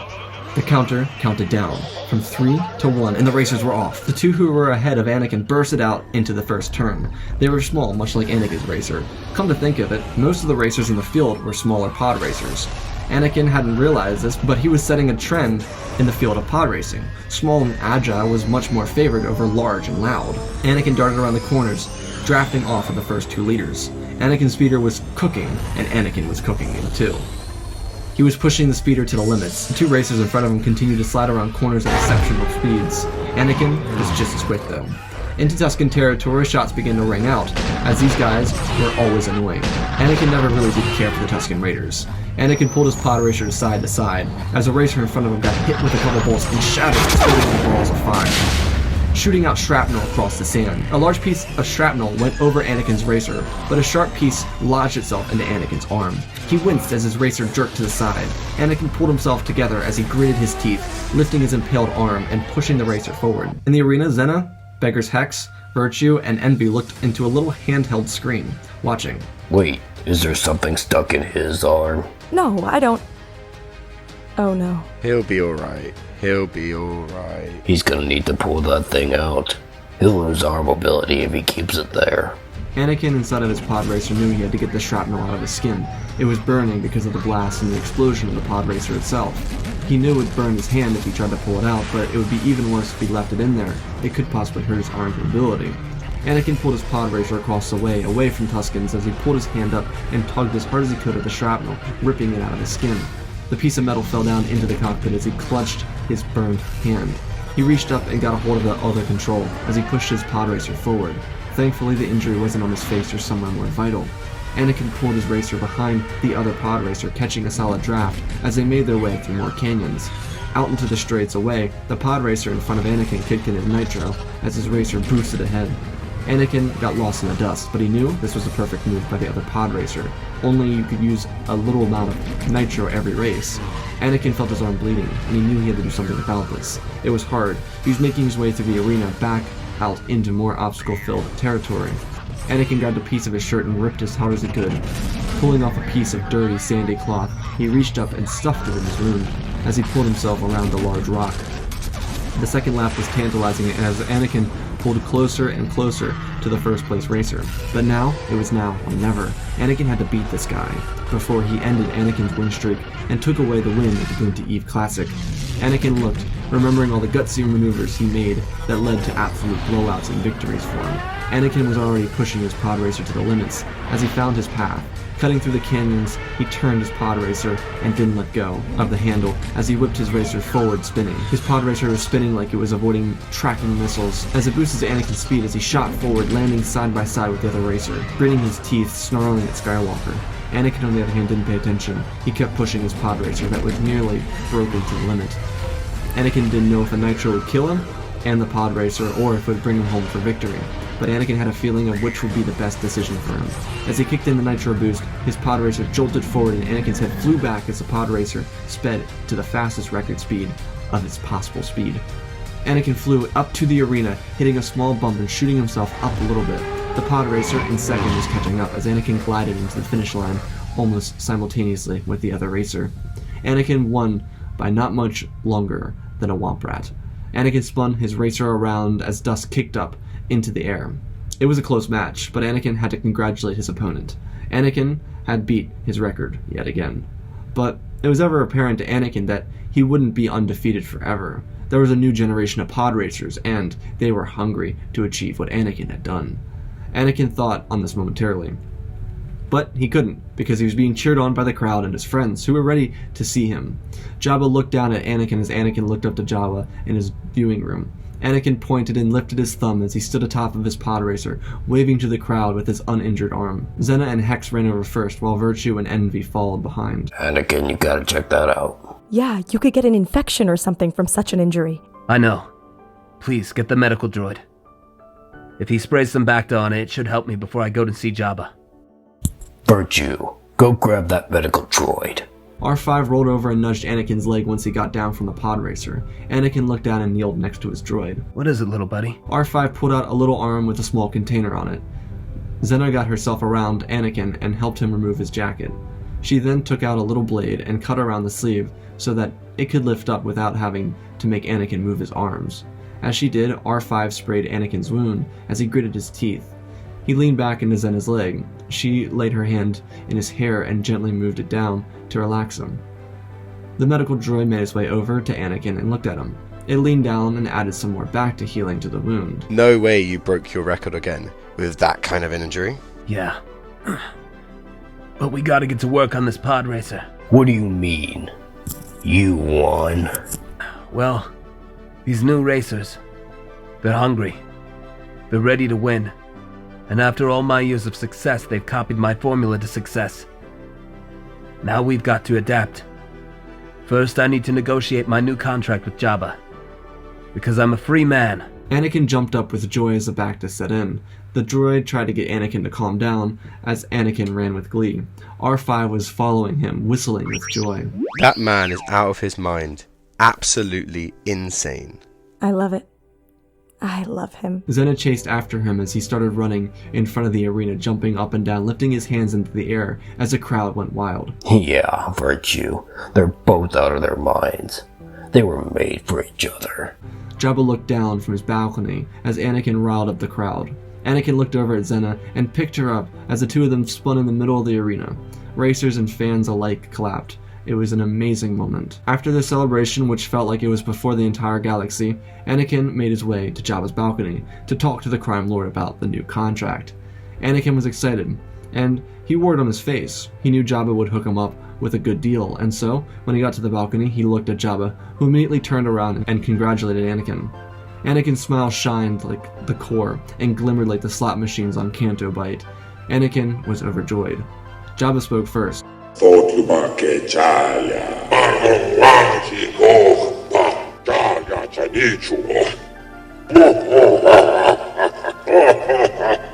Thank you for always believing in me, Jabba.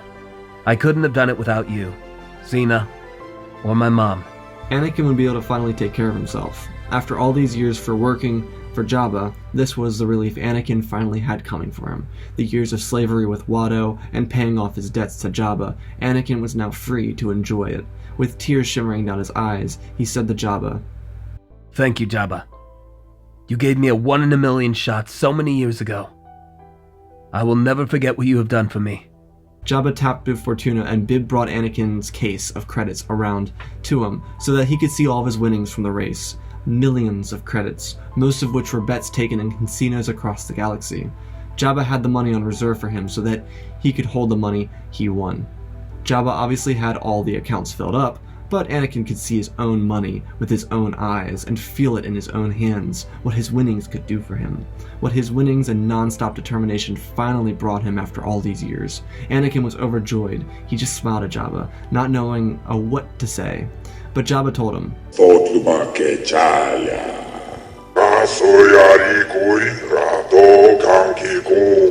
Anakin's eyes were full of tears. He wiped them away as he just smiled at Jabba. The crime lord waved him on as Anakin stumbled out of the room and into the arms of his friends.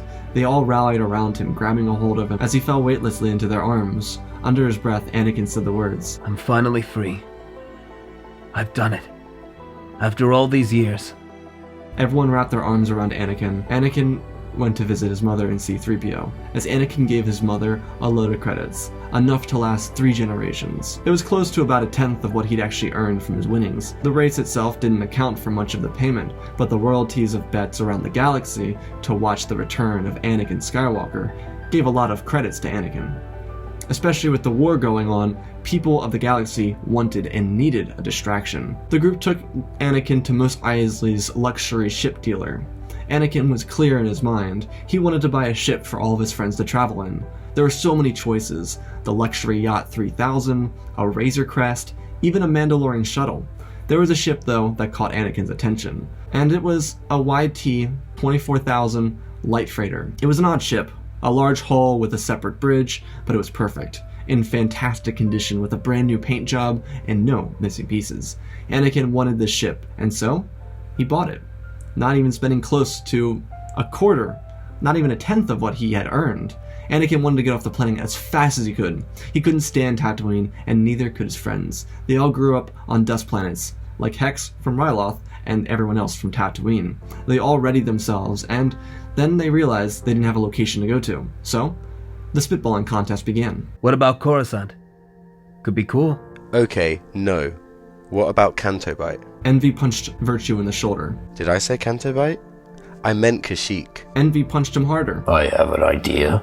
What about Maz's castle on Takodonia? Zenna pointed at Hex. Now that's an idea. What say you all? They all nodded their heads as Zenna pushed her way up to the co-pilot seat next to Anakin. To Takodana we go. The group traveled from star system to star system, enjoying life, having fun, and celebrating. Though Anakin knew that the time to get back to work would be upon him. His pod racer needed upgrades, but on the bright side, he could afford to have them installed, though Anakin always preferred installing them himself. After weeks worth of celebration, the group returned to Tatooine with parts to upgrade Anakin's pod racer. They had a couple weeks before Anakin's first off-world race, a race that would occur on Jedha, that would occur on the non-Jedha moon called Jedha. It was a planet with a large kyber crystal reserve, and even more so the race went around the ruins of an old temple and the ancient city that sat atop a plateau. Zenna landed the ship perfectly on the outskirts of the town, far enough away from the commotion where they could have a quick exit if Anakin's fans overwhelmed him, though most of them didn't know he was here at Jedha. Anakin told his friends that he would stay at the ship and unload his pod racer. The Rising Dawn, as Anakin called his YT 24,000 light freighter, was equipped with an extra bay so that he could carry his pod racer from system to system. Anakin unloaded his pod racer with R5 by his side, as his friends ventured into Jedha City. They were looking for some extra supplies, mostly food and drink. They needed extra power converters just in case, As they walked into the city, a group of Natolans could be seen. They weren't normal frequenters on sandy planets like this, but one of them, the smaller one wearing a jacket of sorts, walked out from the group and laid his fist into Virtue, dropping the unsuspecting bounty hunter to the ground. Zenna shoved the Natolan back as Envy reached down to pick up Virtue, who tried to swing at the guy, but Zenna pushed him back. Why the hell would you do that? You're all a part of Skywalker's team. But the Rochers are out there. I'm gonna beat them. Tazoo and his group began to walk away, smacking his shoulder into Zenna as he walked by. Zenna prepared to kick Zazu's legs out from under him, but Beggar's Hex ran up behind her and stopped her. It's not the right time. We can't be seen trying to attack another racer. We gotta let this one slide. Ugh, I hate that you're right. Anakin's gonna make him pay. He better hope he dies in a pod racing accident. Not if I get to him before you do, Virtue. The group continued through the streets of Jedha City, finding supplies and getting everything they needed for the rising dawn. The city was congested, but it was also ancient. It was a modern city living in the remnants of an ancient city, built years ago, when the Jedi were still there. And even more so, people were in town to see the first off-world pod race for Anakin Skywalker. While the group of friends made their way through Jedha City, Anakin was on the outskirts of town, preparing his pod racer with R57B. The two set the pod racer up, and it was ready for operation. Anakin smiled at R5 as he hopped into the cockpit of his racer. The droid whistled at Anakin as he did his little two-finger salute before putting his helmet on over his long flowing hair and turning on the engine. Anakin, as he turned on the engine, pulled up a little map of the upcoming race on a hologram and pushed his pod racer forward slowly. Anakin followed the path around the ruins of Jedha, through the Kyber Canyon, and out into the sea of sand. Eventually, after a long curved straightaway, the race came back and sped around Jedha City itself. Anakin then decided it would be time to speed it up, get some track time on the new race course. Pod races were spread out over the course of several weeks, and especially in times of war, pod racers had to be extremely careful about accidentally finding themselves within a war zone. They always wanted to be sure that they stayed away from combat zones and stayed fixated in locations away from either Separatist or Republic forces, though the clones were usually better off to be around out of the two. Anakin finished up his practice with a little bit more than a week up until the next big race.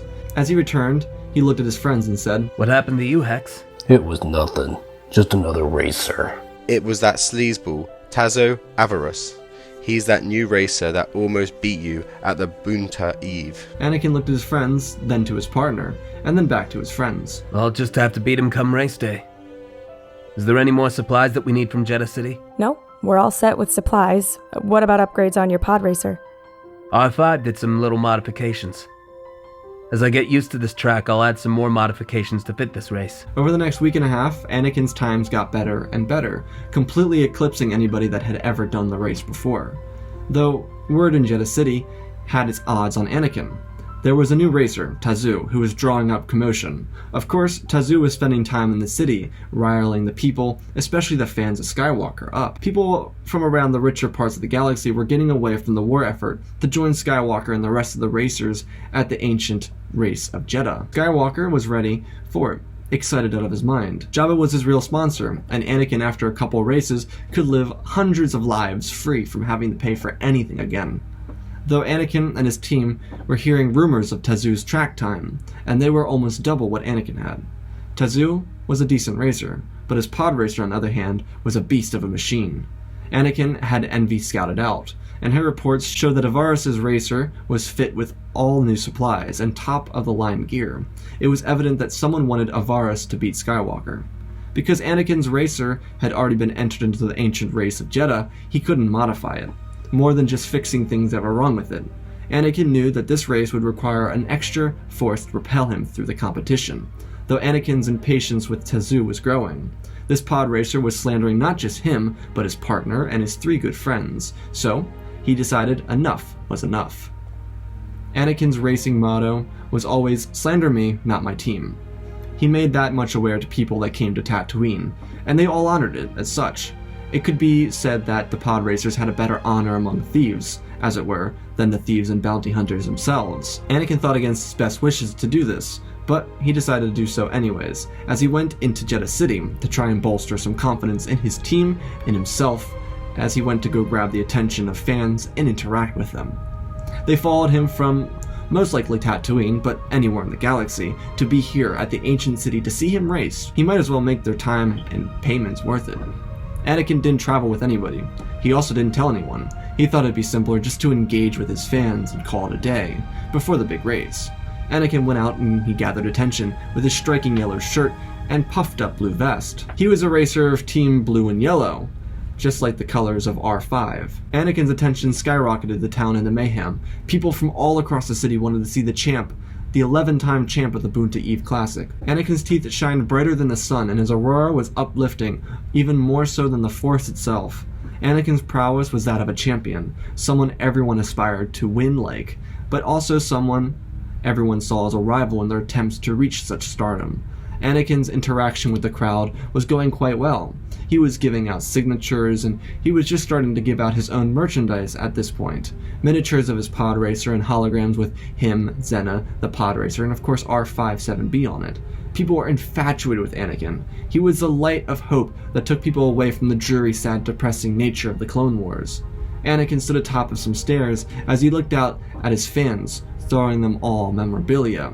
Then he heard a voice call out his name. Skywalker, you're gonna lose. And what makes you think that, Slimo? My pod racer's faster than yours. It's time for the champ of Boonta Eve Classic to be replaced. A good pod racer isn't a match for real skill, Tazu. Also, you better hope you don't pass the finish line, because no one threatens my team.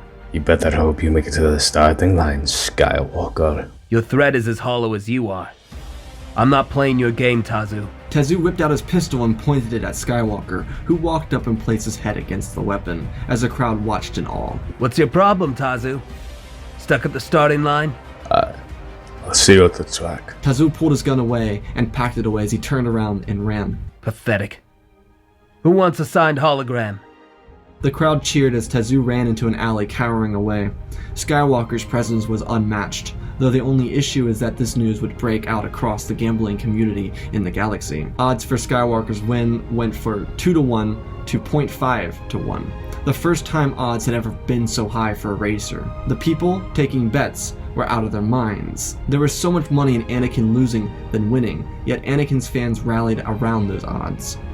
By the time Anakin returned to camp, he realized he was in for a mouthful when Virtue came out to see him. Hey Anakin, where you been all morning? I was just out, handing out memorabilia, building up excitement for our team. I get that, but you know Zenna would kill us if something happened to you. Look, your standoff with Tazo is all over the gambling world. You've got the highest winning odds anywhere in the galaxy, even on Coruscant and on Canto Bight. Bets surrounding you in your race with Tazo are up to billions of credits. Yeah, so? I did what I wanted to do. I got some support for our team. Don't you understand, Anakin? We can't let... What were you thinking? Oh man. I can't believe you would do that. What were you thinking? Look, I'm sorry. I was in the moment, and he threatened you guys. I can't just let someone disrespect you guys like that. It's not within myself to let someone just get away with that. Then do it on race day, not with a blaster to your head. It won't happen again. I promise. Hey, you need to come take a look at this. Everyone turned their heads as they made their way up to see what Hex wanted to show them, as Zenna grabbed Anakin's hand with a grip that could snap the galaxy into existence. They looked at what Beggar's Hex had to show them, and it looked like a press release that Tazu was giving. Skywalker is insane. I was having a little bit of friendly banter and, well, I think he needs to be removed from racing, if you know what I mean. The crowd in the background could be heard chanting that Tazu was a liar. Anakin watched, and then he got a communication on his belt, and so he immediately opened it. And it was his sponsor, Jabba the Hutt. Ah! The Naga Zero kills! No, it'll be alright. I can beat him on the racetrack.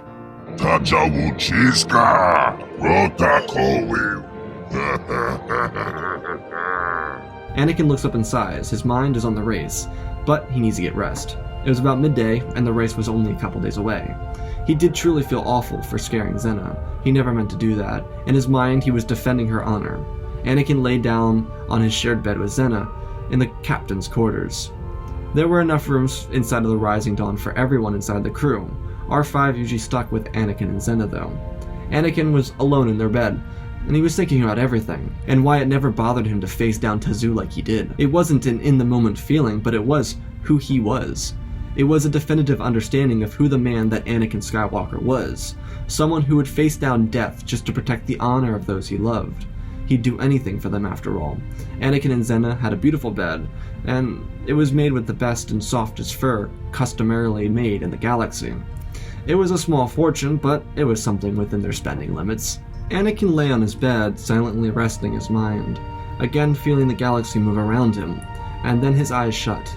Like moving through an unopened valley, he found himself in a dream, where there was more than excitement that laid on his path. More turmoil than the feelings of victory, and yet tragedy of defeat.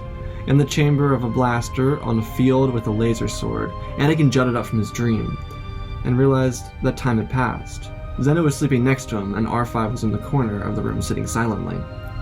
Anakin stumbled off the bed and made sure not to wake Zenna, as he stumbled outside of the ship and found a rock to sit on. His hair crawled over his shoulders as it fluttered in the morning wind. He looked out over the landscape of the ruins and the mountainous pillars that stood in the desert. Anakin sighed. He felt the stresses come to an end. He pulled out a small tablet-like item to look at the Canto-Byte odds, and they were still the same, but the credit count had moved up even higher, into the tens of billions of credits being spent on this race. Anakin turned it off and placed it on his side, stretching his back and moving his hands to his face. Regardless if he liked it or not, he felt the pressure of the galaxy on him. He loved racing, but he didn't know how long he could continue to do this. It was a tough sport, and he didn't want to make his friends feel like he was in any peril from any missteps he took in a race. Of course, he never wanted to worry them. He just wanted to race, but if it worried them, then he would stop. They were set for life, and sure, the bounty hunters were kind of riding off his success. He had no issue sharing what he had. It didn't bother Anakin. He looked out as the sun began to rise, and the shadow over his scarred eye began to lift. He had a couple more days until the race, and he was looking for something to entertain himself. He couldn't go back into the city. He didn't want another showdown with Tazoo, and he was already qualified to sit behind Tazoo's racer at the starting line. The only thing he could do was try and shoot for a better time.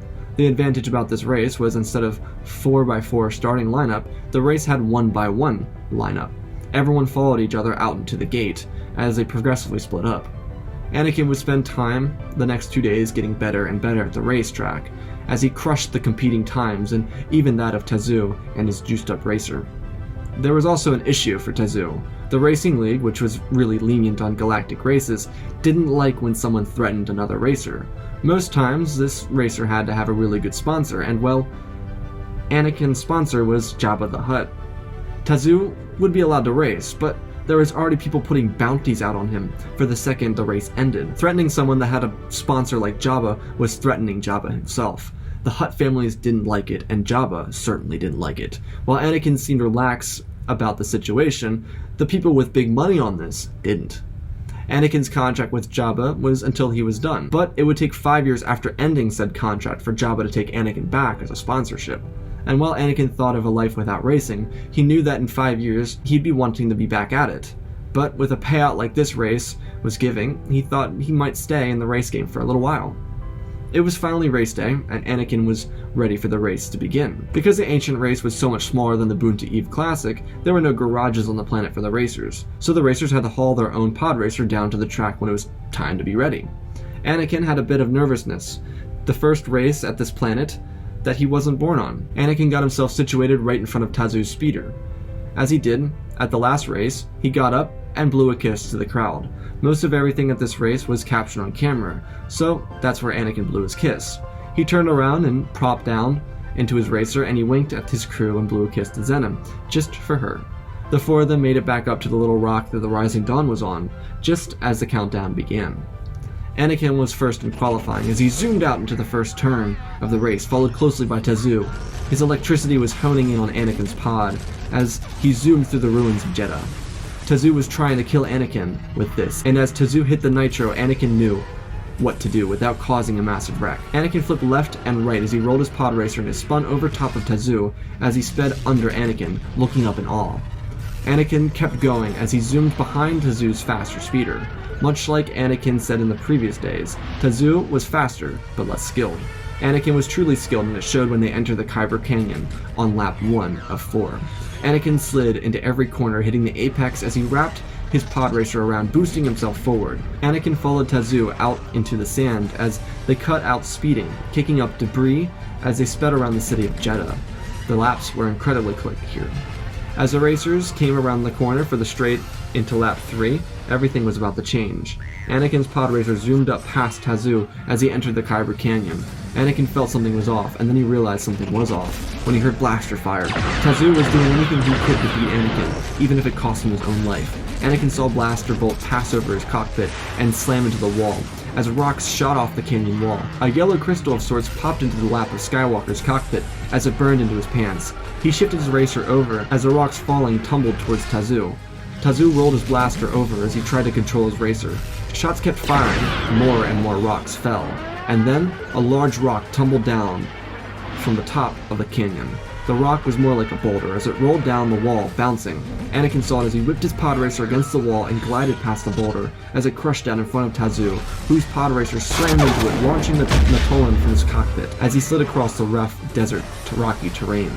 Anakin kept going as the other racers avoided the wreckage and their fellow racer of theirs. As Anakin finished the race, he thought back. He didn't recall seeing Tazoo near his wreckage. Anakin popped up from his pod racer and ran out. He was getting away from any more possible attacks. For all he knew, Tazoo could be anywhere, ready to kill him.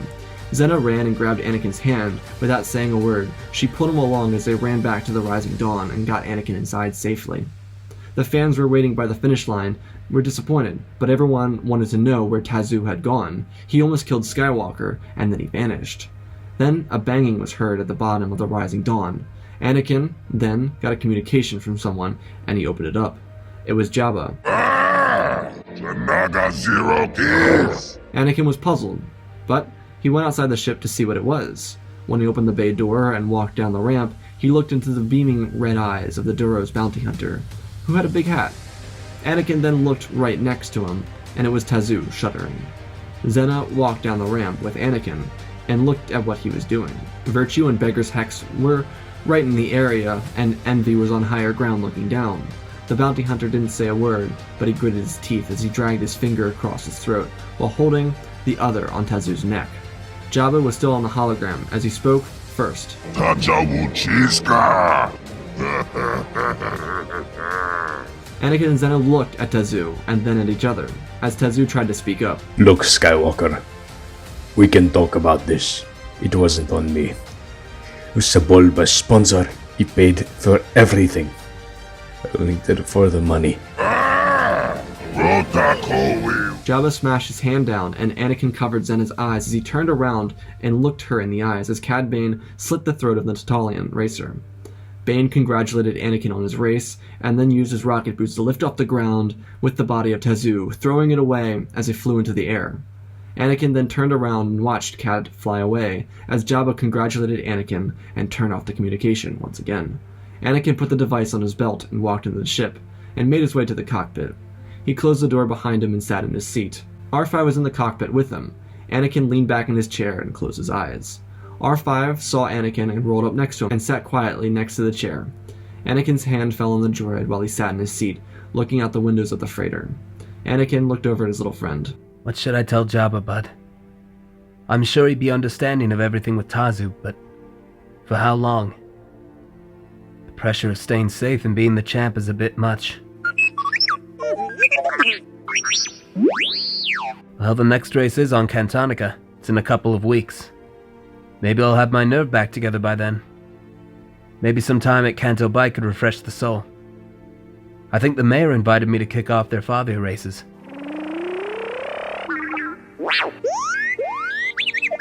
Thank you, bud. I'll always appreciate you. Within a couple of hours, the crew of the Rising Dawn began their movement to Cantonica. Anakin had been relatively quiet once the ship was in hyperspace. He went missing within the small freighter. He had a lot to think about morally. Usually he was more upbeat after a win, but everything regarding Tazoo was on his mind. It wasn't the death of Tazoo that bothered him. Growing up in Mos Espa, death was a normal thing to see. People double-crossed, not finishing jobs, or simply being in the wrong place at the wrong time. Rather, for Anakin, the stressor was Zenna's fear for him and the close call at the event. Anakin looked down into his hands. He was still holding the crystal that fell into his lap during the race. He looked at it. It was beautiful. It was a glowing crystal, but it was yellow. Anakin had been wanting to give something to Zenna in a proposal of sorts. They'd been with each other for the most of their lives, and Anakin thought it were time the two of them made the bond more concrete than ever.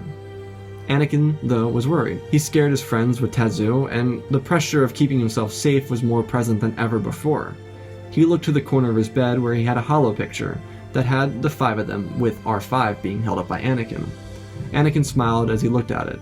He never wanted to leave behind this truly remarkable group of people that he was surrounded by. Anakin, though, had R5 help him with presenting this crystal to Zenna as a gift, or more so a proposal. Zenna never wanted a fancy, expensive ring. She always wanted something from the heart, though R5 told Anakin that he had a kyber crystal, the crystals that power the Jedi's lightsabers.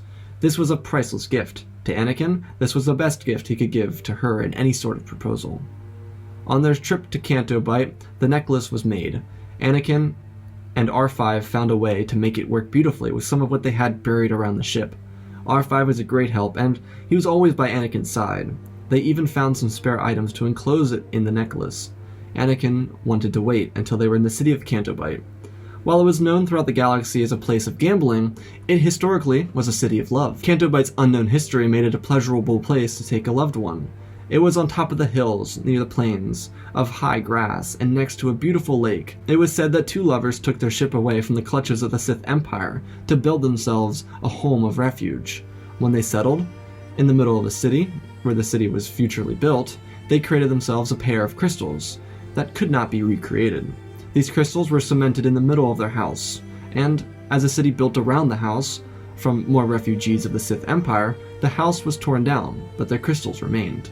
The legend says that the two lovers who made their proposals over those crystals were destined to remain entangled with one another for the rest of eternity. Anakin knew of this from travelers far and wide that came into Watto's dreadful shop. Anakin, since he was a boy, wanted to take Zenna to Canto Bight just for this. He loved her since the day he set his eyes on her, so why wouldn't he want to take her to one of the most romantic places in the galaxy? The ship cruised down to a VIP landing bay, where only top guests in the galaxy could land their ships. As the crew departed heading towards the Canto Casino to make some wagers, Anakin took Zenna by the hand as he led her away from the group. R5 followed stealthily. It was nighttime on this side of the world, and the two lovers glided down the alleys that floated past shops and restaurants. With R5 behind, he watched as they danced their way to the middle of the city, where Anakin stopped and picked up Zenna, spinning her around and putting her down over top of the crystals. Zenna looked down, and she saw the two crystals that were glowing. She had heard of this place offhandedly because Anakin, and she looked up to see his shining white teeth, and the eyes of someone she'd loved her entire life.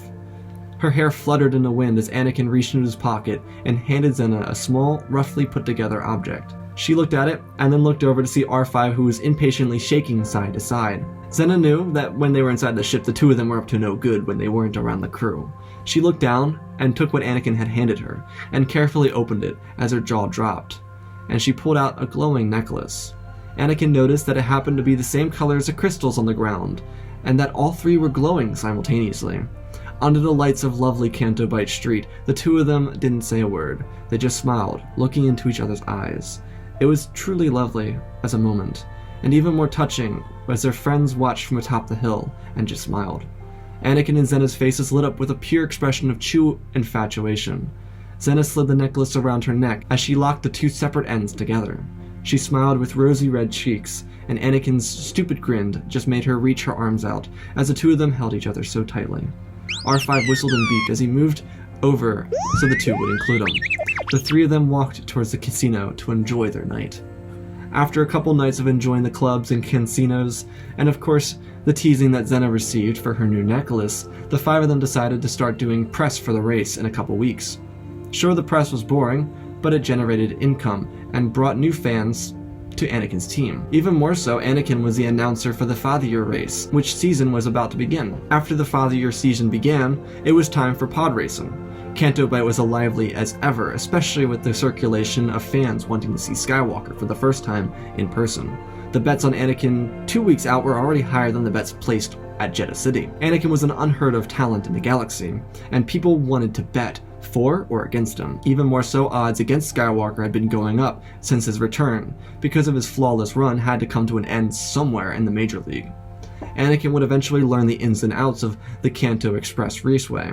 It was a simple track. It didn't take a lot to understand a race. It had a lot more laps than most of the other major league races.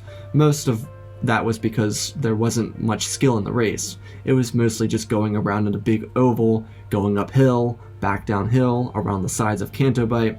It was mostly just used as an attraction by the gambling city to draw in more tourists and have people spend more money at their casinos. Ironically, all the casinos pitched in for this because it brought them all business. It was finally race day, and Anakin was ready to put another race away. And this trend of putting races away would continue for Anakin Skywalker. He would put more wins under his belt, beating the best racers in the galaxy, being the pride of Jabba's sponsoring. There were no other races sponsored by Jabba the Hutt at this point, but both Anakin, his friends, and Jabba were making massive amounts of profit off of Anakin's winning. With the galaxy in its second year of a galactic war, the people of the galaxy needed something to rally behind, and Anakin was a great escape from the travesties of war. Anakin didn't care much for the war, and his earnings continued to grow. His love of life also grew, as he donated credits towards relief efforts he supported, like the people rallying behind Ryloth and funding a revolt to the Outer Rim slavery. Jabba, being so close to Anakin, had stopped trading slaves, because Anakin made up tenfold in profit for it. The entire Hutt clan had changed because of Anakin and his success, because every time he won, the Hutts on Nahata won too. Anakin's profits made him extremely wealthy, not as wealthy as those that played around selling the weapons to the Republic and Separatists, but really wealthy. Anakin was in a higher class in society. He wasn't extremely fond of it though. As the second year of the Clone War dragged on, he was left avoiding planets where the war tore through, leaving the remnants of destruction behind. Anakin didn't exactly like interacting with the upper class people in the galaxy. Being from Tatooine, it was a bit overbearing being around people from the core, people who had little regard for the lowlives in the Outer Rim. Anakin also felt the pressure to leave the racing and spend more time with his other half, away from their friends and the racing tour. It wasn't that Zenna and Anakin didn't get alone time or anything, or that they didn't have the opportunity to spend their life together. Zenna was just anxious about how long Anakin could go on. Sure, it was a little selfish on her part because of how long Anakin had to wait to finally reach this level of success, but she didn't want him to get hurt or die. Within a year, he'd almost died to Watto, and almost had his head shot off by Tazu. She knew that as he got larger and larger across the galaxy as the best pod racer in the history of the sport, the target on his back would continue to grow. She never wanted him to get hurt. She loved him to death, and she couldn't bear the thought of being without him. Every time he got into a pod racer, she thought of that one time that it exploded. She remembered the fear that coursed throughout her body and soul. Zenna had nightmares of that every night before a race or a press briefing. She thought of it when Anakin stood in front of fans handing out memorabilia. Of course, Zenna was reacting because of the deaths of her parents, but her fear continued.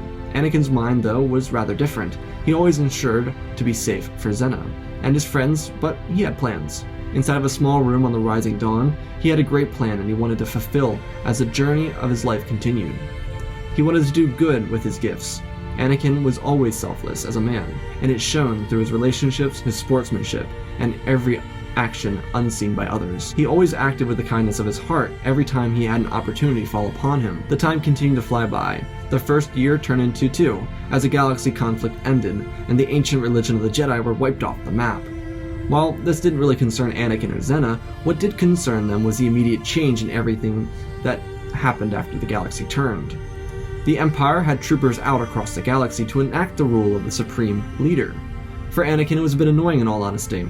Every time he wanted to work with the crowds or interact with fans, the troops would break up the crowds and shove Anakin away. They were not a fun group to be around, the clones of the clone army. While the clones clearly had their own personalities, it was evident that they had the same orders, and those orders were to be an annoyance to everybody. Anakin would also consult Jabba about these things. Jabba was always great because he would make everything a little bit easier for Anakin to understand. Jabba had contacts across the galaxy that Anakin didn't have. Anakin was told by Jabba that he should avoid racing for a couple years. The Empire being established could displace a lot of money that Anakin had won from racing. Jabba obviously was saving himself too, but he ensured that Anakin didn't lose those credits from his hard work and dedication. As the Empire rose to power, much of the galaxy changed around this new power structure in the galaxy. Much of the Outer Rim stayed as such, not falling victim to the militaristic regime that was the Empire. But Anakin didn't enjoy the power that was the Empire, and decided it was time for him to settle down somewhere out of range of the Empire. There were plenty of nice planets, but there were a few where he and Zenna could agree on. One of those planets being Alderaan, the other one being, of course, Coruscant. Most of these planets didn't have a lot of troopers on them that would be getting in the way of the population, though Alderaan was a place that would be much better for Anakin and Zenna to raise a family if they decided to do so. The planet was beautiful, with rising skyscrapers. Anakin and Zenna needed a change from Tatooine, and from touring, so they decided to settle on the scum-empty, pristine planet of Alderaan. Their life would begin as they settled down together, alone, with R57B of course. While Virtue, Envy, and Beggar's Hex stuck together, they also bought residences across the capital city of Alderaan, but they continued to find themselves enraptured in work. Within years, Anakin and Zenna would become close to Bail Organa. He was a senator of Alderaan. He was very against the rule of the evil Empire. Anakin had become more vocal to Bail because of the Empire's favor towards slavery. Jabba was able to do business with the Empire, but he and his families were suffering because of the decision not to have slaves. Anakin used what wealth he could to bolster campaigns for politicians against the Imperial regime. These senators were Padme Amidala of Naboo, Mon Mothma of Chandrila, and of course Bail Organa from Alderaan. Most of the fight against the Empire would be political funding, money which Anakin and Zenna had plenty of to give out. His friends even partook in these funding operations. As for Shmi, she was living her life out peacefully on Tatooine under the protection of Jabba the Hutt. It wouldn't be long before the first 2 years on Alderaan turned into 8 years, as Anakin and Zenna reached their late 20s, and decided the joy of their youth together and spending years in the Rising Dawn journeying across the galaxy was over. Of course they still could, but now they opted that it was time to build a family together. Their first child was a daughter, and her name was Animo Skywalker. She was born 9 BBY, and she was the spitting image of her mother. Born into the Alderaanian lavish culture, she was adored all around, and she would become friends with an older girl in this part of town. As Animo grew up, she would befriend Elysian Organa, the princess of Alderaan. Animo and Elysian went on adventures throughout the forests of the beautiful planet. Elysian was in her teens when she became friends with Animo, but she saw Animo like a younger sister. Elysian was an only child, and she was being primed to be a prominent politician within her society. She was quite brilliant, but it didn't mean she didn't enjoy her friendship with Animo. Anakin and Zenna could watch these two from their high-rise balcony, and every so often they would. They dined with the Organas often as they interacted with figures that Bail was fond of. Anakin enjoyed Bail's friends because they were like-minded individuals with an eye on peace and freedom in the galaxy. The Empire was extremely militaristic compared to the Republic, though few opposed Palpatine and his regime. There were those who were outspoken with their voices towards the Empire, but those who did, their planets would normally be silenced. A great example was Mandalore. While Duchess Satine survived the Clone Wars, the Death Watch, a group of local terrorists who took over her throne, Death Watch had control of the full planet. She fled elsewhere in the galaxy, but Mandalore was completely destroyed by the Empire. They were a great example to the galaxy. They consistently caused issues, and destroying their population had no great effect on the greater galaxy. Satine still had influence, and she often visited Alderaan, but she never stayed for long. She never disclosed where it was she was living. Bail Organa believed it because she had a friend named Obi-Wan Kenobi, and the two of them were living together, hiding away from the Empire. Amino, on the other hand, being daughter to Anakin and Zenna, and close with Bail and Bre Organa, was growing into quite the politician herself. She picked up on everything Elysian was taught as a little girl, now a young woman. For a young girl, she was quite vocal about everything. Obviously, being a child aside, Animo was always one to ask questions and listen for the answers she desired. Though, by the time Animo was 6, she had a little brother, because in 3 BBY, Anakin Skywalker would be brought into the family of Zenna and Anakin. They had no real want for more children, but I guess he was a welcome surprise. Anakin and Zenna's relationship continued to grow beautifully. They enjoyed their lavish lifestyle, but found more and more love for one another through their work. It wasn't uncommon for the two of them to go and visit Jabba, or go out on peaceful missions to free slaves from Crimson Dawn, the Pikes, or the Empire itself. Zenna and Anakin were busy like politicians, though they didn't have office. Zenna and Anakin became very familiar with people in the Outer Rim, like Hera Syndulla and other counterparts of hers. Of course, they could fund the squad, but they had to do it with hush credits. It wasn't really allowed for them to do so openly, but they did it anyways, just like their friends. All of these missions to help people and serve people in the galaxy led them away from home a lot, though Animo and Satan got to talk to their parents over holocalls. They did get really close, though, to Virtue, Envy, and Beggar's Hex. which were always around when Zenna and Anakin were out.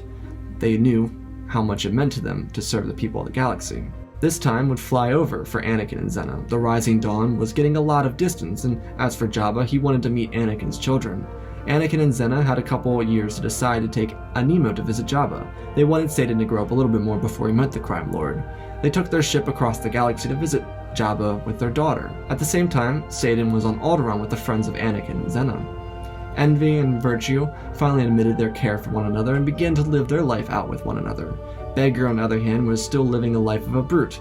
He liked his peace and quiet, so he kept it that way. They had Satan under their care, while Anakin and Zenna and Amino were visiting Jabba. They had tons of activities lined up. Bail wasn't on planet either. Rather, he was off with Elysian on the planet Yavin 4 or something. The babysitters didn't really care. But after playing some holo games, they decided to take little Satan out into the forest for some hide-and-go-seek. It was a normal, beautiful day on Alderaan. A day where the birds chirped and starfighters went from port to port. Satan loved the outdoors. He was always out there with his sister and Elysian.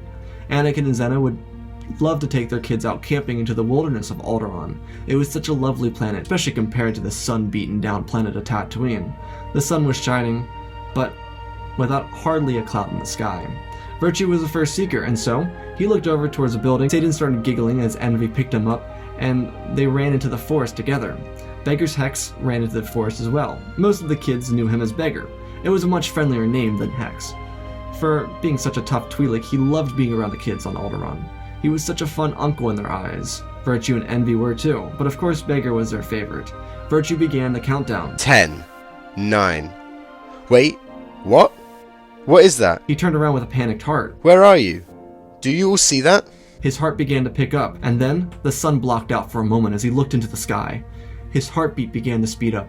He began running into the forest looking for someone. He couldn't speak. It was like his lips were tied together. His heart wouldn't stop picking up the pace, and then he saw everyone gathered in a clearing. Envy, Beggar, Satan, and a couple other families looking up.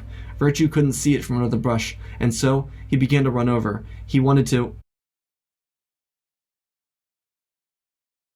Like light to dark, the world of Alderaan was gone in an instant. Not a petal falling from a tree or a breath being sung. The sound of children or the silence of the morgue. Alderaan went from light to dark, in the silent abyss of space, before the eyes of Elysian Organa. She watched as her homeworld, her mother, her friends, and everything she'd grown to love disappear without a second thought. There was no one coming to save her, and the rebellion was on its heels after capturing the Death Star plans. Anakin and Zenna were with Jabba, was enthused by Nemo. She was such a bright, beautiful little girl. Her eyes shined like Zenna's did. They were all happy to be talking with one another until ruckus filled the air. Some of the pirates and bounty hunters began to murmur. Jabba wasn't thrilled by this, but when Bib Fortuna whispered in Jabba's ear, Jabba's eyes shot open, and he looked over at the Skywalkers. He didn't know what to say. He knew what they had just lost.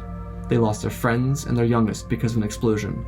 Anakin's comlink started to explode, and as did Zenna's. Both Mon Mothma and Padme Amidala were trying to get a hold of the two of them. The planet had detonated, and when both Anakin and Zenna opened their respective holograms, the two women sighed. The fledgling rebellion had almost no shot to survive. Anakin and Zenna were heartbroken. Friends they had for so long were now gone, and of course their son was killed in the blast. Jabba was also very disappointedly upset by this, and he wanted to help. This was his boy.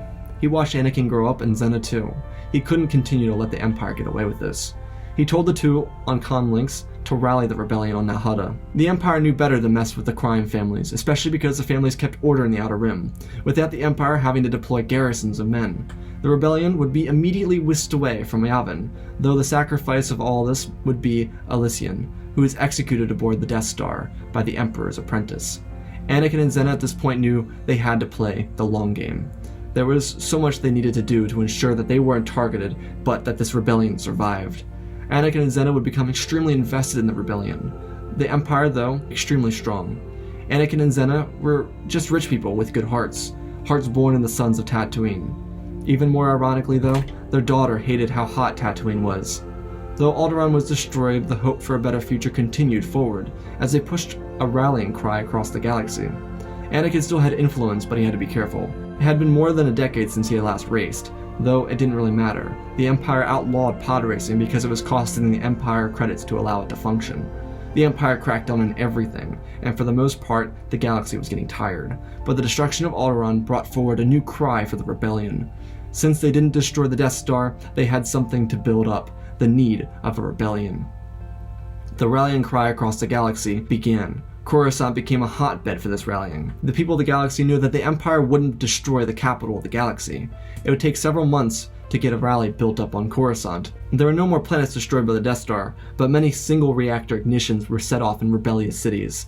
As Coruscant turned to the rebellion for guidances, groups of rebels would strike at Imperial facilities across the capital city. The rebels would storm the Senate and hold a hostile takeover. The Empire would come back in full force against this hostile takeover, but it would only embolden the rebellion and the people of the galaxy. Anakin and Zenna would then fund the pockets of the rebellion. As for Anemo, she had a hard time dealing with losing the people she grew up around, and being displaced by the Death Star, of course, but it only made her more against the Empire. The three of them, along with R57B, lived inside of the Rising Dawn. It was an emotional response to the Death Star destroying Alderaan, though it wouldn't be until Anemo was almost an adult when the rebellion would finally be able to stick it to the Empire. She would be 18, and her parents would allow her to join the cause. The cause, since she was 9, had bolstered and grown exponentially. Ever since the takeover on Coruscant, the rebellion had hope, and hope was the greatest tool against the Empire. The Empire would crumble as more systems rallied against them. Anakin and Zenna would continue their use of money to bring love and peace to the people in need out across the galaxy. Anemo would become a great politician as she tested herself in the waters of a rebuilding republic. After everything was said and done, after the atrocities the Empire committed, the Empire fell. And Anakin and Zenna would traverse the galaxy after freeing themselves from Tatooine, winning great races with Jabba the Hutt, sowing the seeds of hope to those enslaved by the Empire, losing their best friends and Satan, and finally bringing a new level of peace to the galaxy. Their journey as lovers would last each of them, their entire lives, as they continue to find new adventures in the ever-changing galaxy.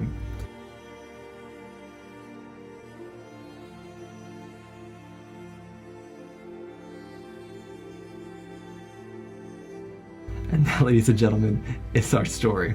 Again, special thanks to George Story, Benjamin Wells, Jay Hoffman, Warpig308, Icy Raptor, and Derek Williams for supporting the channel. You guys helped bring this video to life. Let's hit 2,000 likes on this so we can see. If you want to see a what if, let me know down below. I do read off comments, but I don't do crossovers. Check out the Twitch community, Discord, and Patreon if you're part of our incredible community and support me in other ways. If you want to learn how to win a free lightsaber, go down below. There's a pinned comment. You just click on the doc and you write your name down below. Just follow the instructions, all there. Next lightsaber we're giving away on July 4th. And let's talk about our story here. This is my pride. I love this story. I can't tell you how long I worked on this. I haven't even started editing it yet.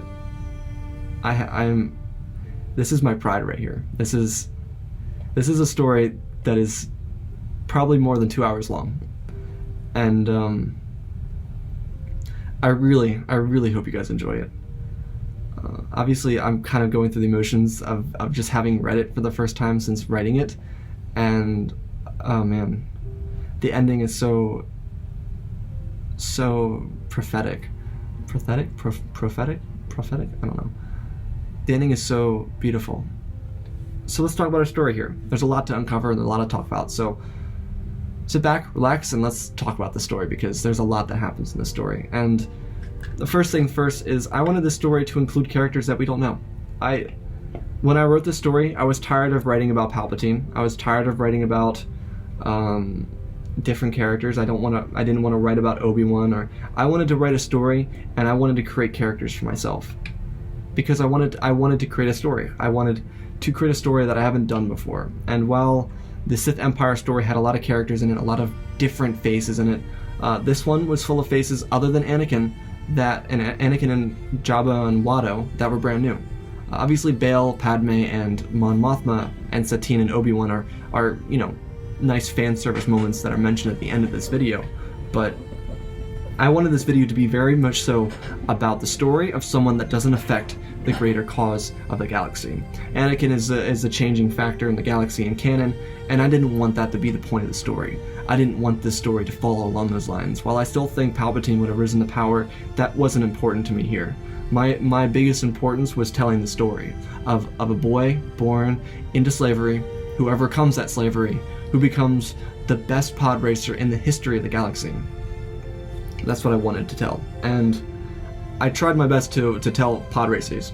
It's hard to do it without having a visual, but I really wanted to tell Anakin being a legendary pod racer. He's a great pilot in canon, but what if he was just a pod racer his entire life, you know? I think that's a very interesting concept, and I wanted to run with that. I don't think Anakin would have gotten overzealously cocky or anything. While Anakin had intentions of being arrogant and being cocky, at his heart he was a good man, and I think having someone like Zenna growing up with him, I think he would have been a very, very good man. And that's something I wanted to embrace in this, is this young love, I guess is the way I put it, is this growth between two characters as they spend their entire childhood together, and then they grow up and become adults and grow old and die together.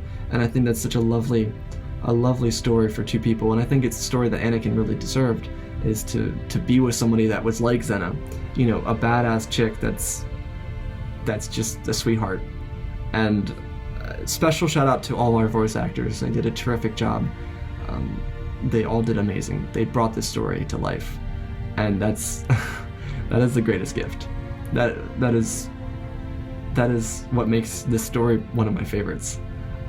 I really do love this story because it's just there's so much that went into this. A lot of emotion went into this. A lot of story went into this, and this is the one that's been showing up across all the last videos for the last week or so, because I've been prepping for this to be coming out, and the story is really something that I couldn't have done without you guys. The story is something that never would have happened without you guys, and while you might have some creative differences to me, I wanted this story to be a journey, and I think this story was certainly a journey.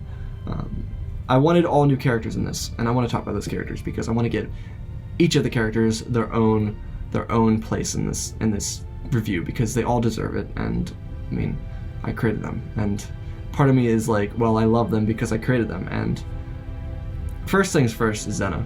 I mean, Zenna I adore her. I do. She is my favorite character that I've ever created. No offense to Natabre, all those you that remember that character from that one video. But these characters, I really wanted to have their own very distinct personalities, and I'm kind of testing the waters because I've never done a story based on characters that you never met before, but I wanted all you to meet these characters before. And while I wanted Envy, which is the weak way, to be very quiet and stay quiet, I thought that having a mix-up of 5 different people that are all different, with the only exception being Anakin, Zenna, and Virtue, I wanted all these people to be, I don't know, I wanted them to stand out. I wanted them to have very standout characteristics. You know, Beggar's Hex is a bit of a lunatic, Envy's the quiet one, Virtue's the funny one, and Anakin and Zenna are the main protagonists, right? But I wanted to give homage to all these characters and wanted to give them recognition, and I wanted to thank all of the people that voiced them, and especially Tazu, which is our villain, Tazu Avaris. It's right in the name. Avaris, I believe, is Greek for greed or something. It's Latin for greed or something like that. I can't remember. But yeah, I mean, I wanted the story to be elongated. This is the first story that's been requested by a patron, by a Grandmaster patron. So this story is literally brought to you by a patron. This story wouldn't have happened without a patron, and that is a great thanks to him. I don't know if he wants his name mentioned, but this story is brought to you by his inspiration to request this video for. It was supposed to be May, but it's now June. But this video, I just kept writing, and I knew this would be a heartfelt story. Now, I know there's a big jump at the end, and while I know I could have slowed that down and covered it over more and more, I don't think the story needed to go on during those parts. You know, Anakin and Zenna would be able to enjoy their lives, and that was the point I wanted to highlight, is that after all the pain and suffering that especially Anakin endured as a slave for Watto as a young man, he got to enjoy his life in the end, and that's the main point of of me skipping over that time, because that time is him enjoying his life. Now, you might be asking, why didn't he buy off his freedom? Well, when Anakin made his first deal with Jabba, this is just a simple deal. He said, he basically said, I want you to kill the gang that killed Zenna's mom, and I want you to stop doing slavery. And those are two big things. Those are two very, very profitable things for the crime lords, and especially the Hutts. And if Anakin kept winning, then the crime lords would make their money back. But he had to make that bet, and that bet would cost him 10 years of his life to pay it off. And that's what I wanted. I wanted it to take 10 years of his life to pay it off. I wanted him to spend 10 years suffering in slavery, because it would motivate him even more to shoot for that goal. And I think Watto is a dastardly individual, and I think he would have sabotaged Anakin if he was given the opportunity to do so. And that's why he did. Now, while I think the death of Watto is brutal, that's what he deserves. That's what he deserves. He almost killed Anakin. But I hope you enjoyed this roller coaster of emotions. I really do. This is my pride. I am very, very prideful of this story. I'm very proud of it, and I hope you guys enjoyed it. And you guys telling me how much you enjoyed it is going to tell me all I need to know about this story. But anyways, subscribe subscribe if you wanna request your own video. The master, or the grand tier patron, is allowed to request videos once a month, and they get that video once a month, as long as it makes sense. But otherwise, I love you all. Spread the love, and always remember, my friends, may the Force be with you.